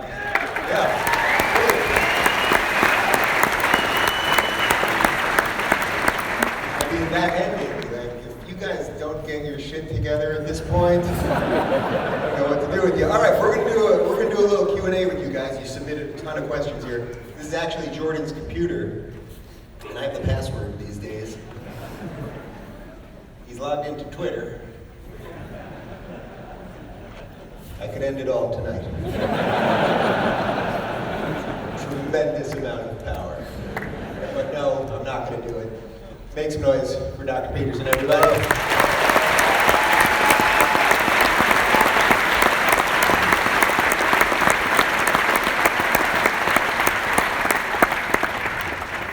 It's a long way to come and join you on this stage. Yeah. That's right. I mean, you were not messing around tonight. That was incredible, those last 20 minutes. Just incredible. Thank you, sir.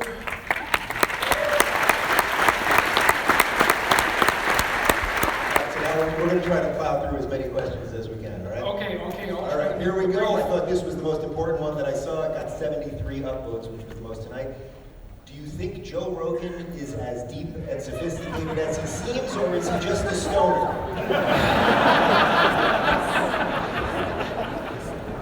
I've been in a room with lots of smart people where Joe was in the same room, and it wasn't obvious that he wasn't the smartest person in the room. So, you know, he's one of those characters who's not a formal intellectual, but often really smart people who have taught themselves, you know, and sort of come up in the world through their own devices, have an original intelligence that's not so obvious among, say, the more classically university educated, more cookie cutter. And Joe is he's a remarkable guy. I mean, you think he's tough as a boot. That's the first thing. He's a fighter.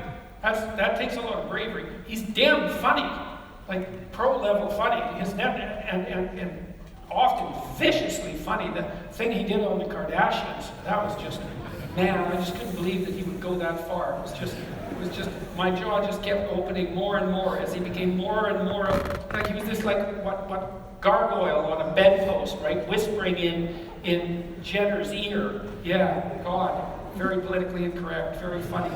And he's very brave, and he knows that there's a lot of things he doesn't know, so he's got a really intelligent humility. So he'll ask intelligent questions. And, you know, so he's been successful at like 5 things. So he's certainly not just a stoner, that's for sure. Got lots of respect for him.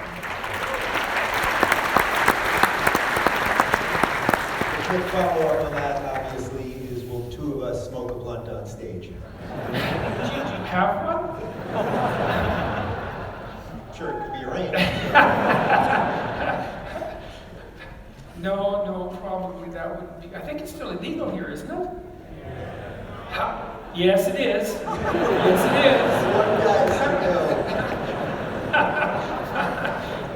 is. It's not illegal in Canada, I'll tell you. You just made it legal. And now everyone is stoned all the time, especially in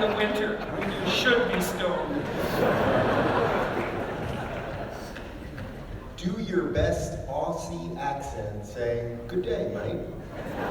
No way. No way. No, I can't do jokes on command. It makes me turn red and then I sweat. And I have this rule that I don't say things that make me turn red and sweat. Which I'm doing now. They went funny, this group. Who would win in a cage fight between a serotonin-filled lobster and a petted house cat? And what house cat? Petted. You know, petted house cats cat. all the time. Well, it would depend on the size of the lobster. Right, I mean, equal weight? I bet on the lobster. Equal weight, I bet on the lobster. If it was a 60-pound lobster, there'd be no competition. One snip, that'd be that. But equal weight, the lobster would win. I like how you can give a scientific answer to even that. Especially underwater.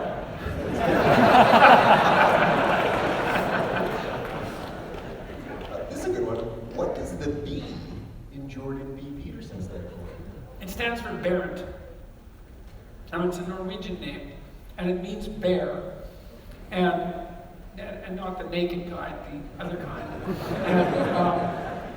And it was my great-grandfather's name. And he built a boat and sailed it from Norway to New York with like 14 other people. Yeah, so, and he was quite the cool character. He was a blacksmith and a bit of a mechanical engineer. He built farm equipment for his farm in Saskatchewan. He homesteaded there. They built a log cabin and cleared the land. It was tough work, tough life, and he raised my father mostly. My father admired him greatly. He died when I was fairly young, but I remember him, and so that's where the Barent comes from.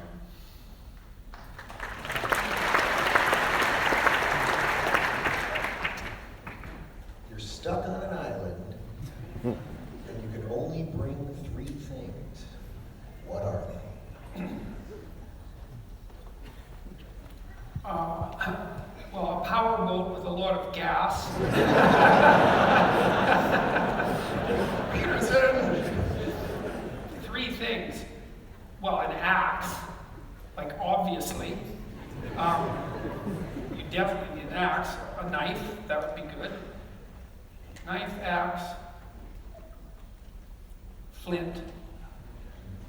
That'd be good. Hey, isn't it the Australian guy? I might be wrong about this, but there's this YouTube show I watch about this guy who goes out in the, I think in the outback, like with nothing. He just wears shorts. He goes out there and like builds little cities. You know? What's it called? Yeah, that's right. I mean, I think that guy's absolutely unbelievable, you know? It's so fun to watch him. It's like, I've got some shorts, and he goes out and he gets a stick and a rock, and he makes an axe, and then he cuts down a bunch of trees, small trees, and he makes a house, and then he builds a floor, and he builds a heated floor, which is really quite cool, and he builds a water wheel, and it's amazing. It's amazing to watch him. But I'd still go for the axe. I'd like the axe and the knife and the flint, and I think I could maybe not die instantly if I had those 3 things. Well, I'm going to read this one just because it's like, man, they've got like, you know, the most influential public intellectual we've got, and this was the question they came up with. So I just have to read it. I guess I'd bring my wife too, but I don't think that would make her very happy. Especially if I was having my wishes, you know. I'm on the island, the genie shows up, you get 3 wishes. Axe, poof. Knife, poof. Wife, poof. It's like, what the hell did you bring me to this island? I don't think that'd be good. All right, well, wait till this one. Who is your pick to win the WWE Universal Championship at WrestleMania this year? Seth Rollins, or will Brock Lesnar retain? Brock. It's Brock for sure. I have no idea who Brock is.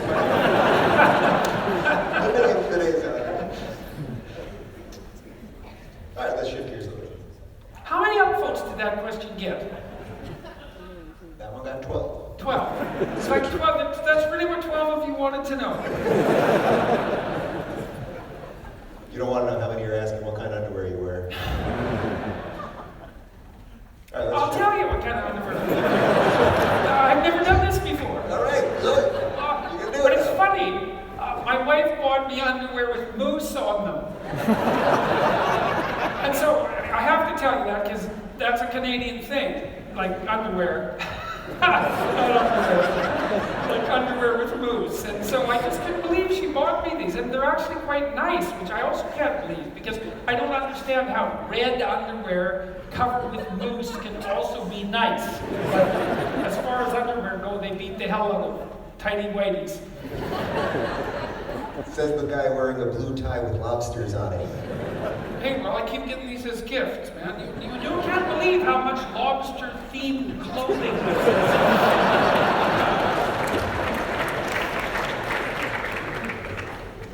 All right, let's shift gears a little bit.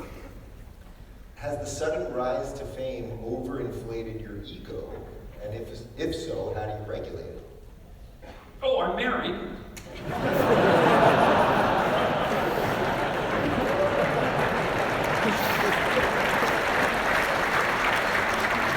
Well, more importantly, I'm married to someone who's very sensible, and she doesn't let things go to her head, really. She doesn't get overly upset and desperate when things are overly upsetting and desperate, and she doesn't get overly enthusiastic and narcissistic when things are going well. She's very level-headed, and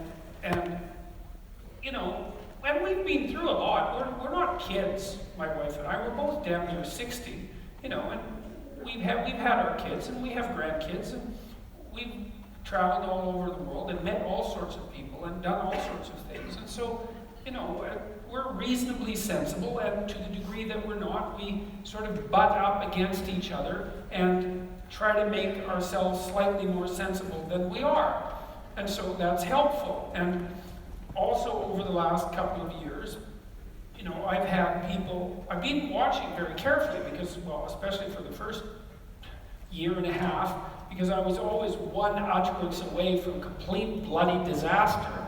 And so I was watching what I was saying and doing very carefully, but I had people around me who were doing the same. My wife being foremost, my two kids who were both awake, and careful, and they were keeping a close eye on things. And my parents are still alive, and they were watching as well. And I have a group of friends, some of whom, I lost some friends, but I kept a number of them. And they were watching very carefully and letting me know when I was not, a little too angry maybe, or a little too acerbic or arrogant, all those things. They let me know right away. And so, and I've been a psychologist for a long time, and I know, especially from reading Carl Jung, about the danger of ego inflation. It's not something that you want to mess with. It's very dangerous. And, I tell these archetypal stories a lot, and I learned from Jung 30 years ago that knowing the stories doesn't make you the archetype. And that's very, very, very important to understand, And so I try to be cognizant of my shortcomings, which are manifold, and to be grateful. That's a good thing. Like tonight, here you all are, and I'm really happy about that, pleased about that. And I would say grateful is a rough word to use because it's been overused, It's been used by people who it's been used to signal a virtue that is non-existent often. But I am grateful for this because it's so unlikely, that there's 5,500 of us here sitting together in peace and tranquility and harmony, trying to think hard about what we should be doing in our lives and how we can make ourselves better in a non-naive and non, what would you call it? It's that. There's a kind of striving for goodness that isn't virtuous. And I think it's the praying in public kind. It's the I'm against poverty sign kind. I'm hoping what this is that it's the old original sin kind. It's like, yeah, Christ, there's plenty wrong with me. And I include myself in this all the time, I know there's plenty wrong with me. It's like, it'd be good if something could be done about it, even a little bit. And maybe that would make things a bit better for everybody. And maybe that's a noble goal. And maybe we can come and have a serious conversation about that for 2 hours and think hard about it, and maybe we can turn around our lives a little bit, and because I think we can do that, and that it's possible for each person to make things around them way better than they are.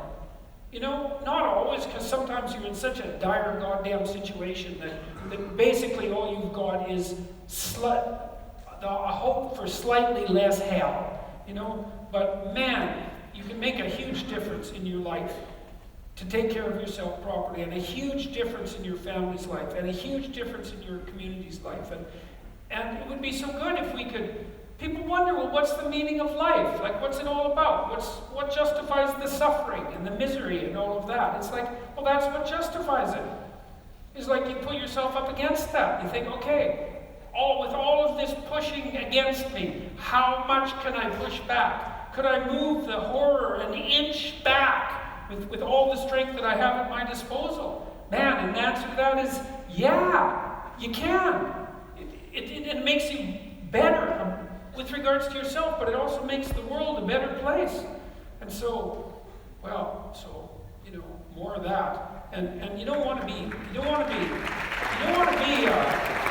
narcissistic or egotistic about that, because it just gets in the way.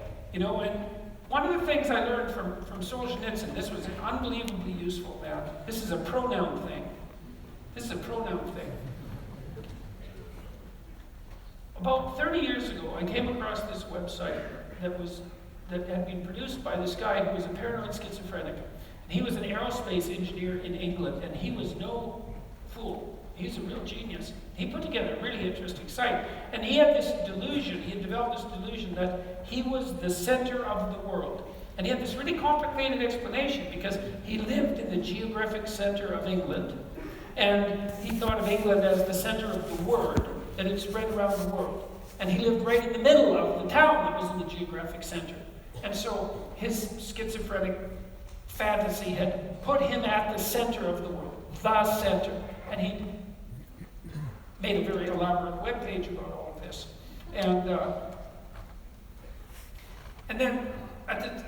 So I was thinking about that, the center of the world. I was also reading Solzhenitsyn at the same time, and Solzhenitsyn said, you know, that the world is constituted, and this is one of the fundamental axioms of Western civilization, is the world is constituted so that each person is a center of the world. Like literally. That we can't understand this, because we can't understand how something could be constructed so that could be the case, because we're used to things having one center. But the universe isn't like that. It has multiple centers. Every conscious being is a center. And a center of infinite scope in some sense, you know, like bounded but infinite, which is also very difficult to understand. And there's a big difference between being the center of the world and a center of the world. So if you remember that you're a center of the world, then you stay sane. But as soon as you start thinking that you're the center of the world, well then, you know, you're just done. And it's not going to be helpful. And like, even if you are doing the best you can, you know, you invite everyone else along. It's like, I'm doing the best I can, but there's way more work to do, man. And everybody needs to participate. And everybody's participation, that's the other thing that's so weird about it. Everybody's participation is vital. There isn't anybody that, it isn't okay for anyone not to be in the game. You know, and I don't understand that exactly as well, but that also has something to do with our being made in the image of God, and the central value and divinity of our consciousness, the consciousness that gives rise to being itself. These are truths, you know. These are truths. It's consciousness that gives rise to being from possibility. And that's us, that's what we do. And we decide, is it going to be better or is it going to be worse? And if it's better, well, that's on you, man. Because you made it a little better. And if it's worse, that's on you too. And that's your destiny every day. And that's what gives you your intrinsic value. And the meaning of your life, the significance of your life, and the effect of you on the structure of reality itself. That's all you. And it's a miracle. You know, and that is why I believe fully, that's why it says in Genesis that human beings are made in the image of God. And God is what extracts order from chaos, from potential. It's like, I don't think that can be said in any way that's more true than that. And it's a hell of a thing to contemplate. And especially when you think that you actually believe it. Because you do believe that you have intrinsic value. Our whole legal system is predicated on the idea that you have intrinsic value. Even if you're a murderer, even if you're accused of something absolutely heinous, there's still something about you that has value outside of the dictates of the state. And you treat other people like that. If you're going to have a friendship with someone, or an intimate relationship, or love for a child or a parent, you treat them as if they have intrinsic and transcendent value. It's like, well, is it true or not? And if it's true, well, maybe it's an inexhaustible source from which you can draw. It's possible. It seems to be the case. And it's worth the experiment, because, what the hell else do you have to do that's better than to try that? So that's that.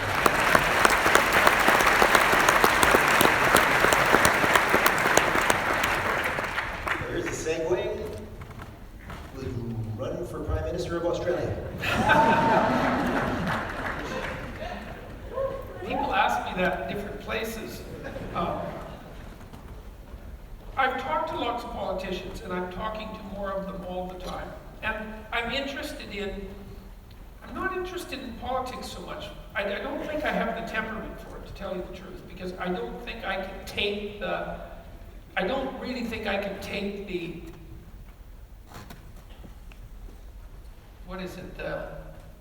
it's sort of the vicious boxing.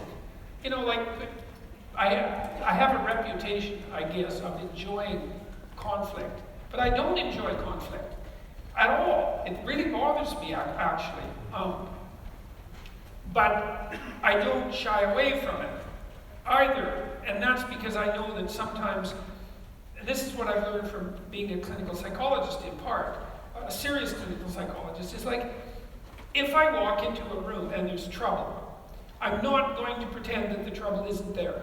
I won't do that. I'll point it out. And so that kind of makes me annoying often.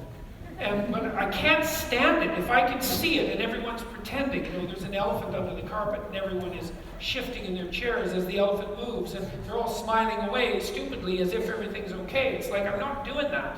I'm going to point it out. And I don't like that, because it's usually not an elephant either. It's usually some god-awful monster, and it's been there for a long time, and no one wants to admit to its existence. And so that makes for difficult conversations. But I don't enjoy them. But I know perfectly well that things that you hide grow. And I enjoy that a hell of a lot less. So, anyways, I'm not interested in politics, I don't believe, because I don't think I have the temperament for it. But I am interested in aims. And I am interested in trying to figure out what we should be aiming at, because we need a new story. We're all bloody petrified in one way or another and cynical about the possibility of multiple apocalypses because one isn't enough. And we don't have a counter story. It's like, okay, well, here's a bunch of ways that things could go to hell in a handbasket. It's like, well, what could we build instead? Who knows what we could do? We could irrigate all the world's deserts. That might be a good thing to do. I mean, maybe we want some desert. We could keep some desert, but we could irrigate the damn deserts if we could if we could become sophisticated enough with regards to our technological use of energy. It's not like we're going to run out of energy. It's like the universe is made out of energy and matter. We're not going to run out of it. And we can make sure everybody had a high-quality education, and that child mortality was cut to almost nothing, and that we were taking full advantage of everyone's talents to the best of our ability. And I'm interested in establishing these aims. And I'm working on that with all sorts of people in Canada and the United States, and to some degree in Australia and in other countries, trying to understand, well, we need a noble aim, for Christ's sake. What the hell? We've got all this technological power, and it's multiplying like mad, and all this wealth. It's like, what could we make the world into? Let's find out. What the hell? We've got to stake our lives on something. And that's better than politics. It's better. It's a better role for me. All right, so we got time for one more. What does a great day for Jordan Peterson look like? Well, there's a couple of kinds of great days, I would say. It's a great day if I have a chance to spend it with my wife and my kids. That's generally a great day. I get along very well with my kids, and I get along as well as anybody would want to with my wife. And so, well, and I say that specifically because, you know, if you're fortunate in your partner, you have someone to contend with, not someone that you just always get along with. You have someone that you're contending with. There's a story in the Abrahamic stories where it's Jacob becomes Israel, I believe. I'm hoping that's right. He's kind of a trickster, and he causes all sorts of trouble. And at one point, when he's going back to reconcile himself with his estranged brother, he sends his family across the river and is laying on the banks alone, and an angel comes to wrestle with him. It's actually God, and they wrestle all night. And weirdly enough, Jacob wins, and God dislocates his hip. Because he's God, you know, he's not going to let you just walk away. So he dislocates his hip, and then he renames him Israel. And Israel means he who struggles with God. And that's something really worth knowing, man. You know, because what that means is that at the basis of our most profound stories is the notion that the founder of the holy state is the person who wrestles with God. And that doesn't mean believe in God, you know. That isn't what it means. It means contends. It's like this reality that confronts us is a rough and harsh place, right? It's not for the weak of heart. It's not for the faint of heart. It's for the person who wants to step forward and contend. And it turns out that if you're that person, you wrestle with God, which means that you try to defeat it. There's an attempt to attain victory, even over God, of all the strange things. And that's what makes you part of the holy state. It's like it's an unbelievable idea. And I think it's so realistic that you want something to contend with, you know. And if you have a good marriage, and maybe if you have good friendships for that matter, you have someone to contend with. And in my wife, I have someone to contend with. And it's the case with my children as well, not to the same degree, because they're my children. But it's a good day when I have a chance to spend it with them. And then this is a good day, you know, which is why we keep doing this. You know, I think all the days we've done this have been good. What do you think? It's been unbelievable, man. I mean, and I do mean literally unbelievable. Every night you think, wow, really, this is going to happen again? We're gonna like bring 3,000 people together, and this is what we're going to talk about, and it's going to be serious, and we're going to like aim high and think critically and have a genuine discussion, and everyone's going to be like locked onto that. That's amazing. And so yeah, these are good days, which is why we keep doing them. And so those are two kinds of good days, and I'm fortunate to have them with a fair degree of regularity. So.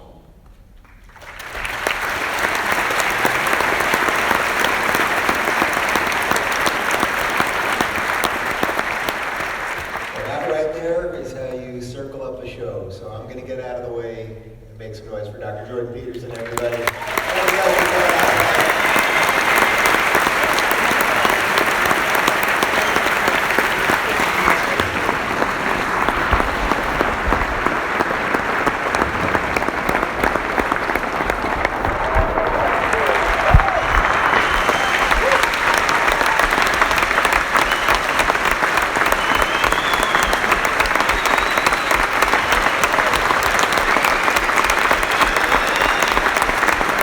Thank you, everyone.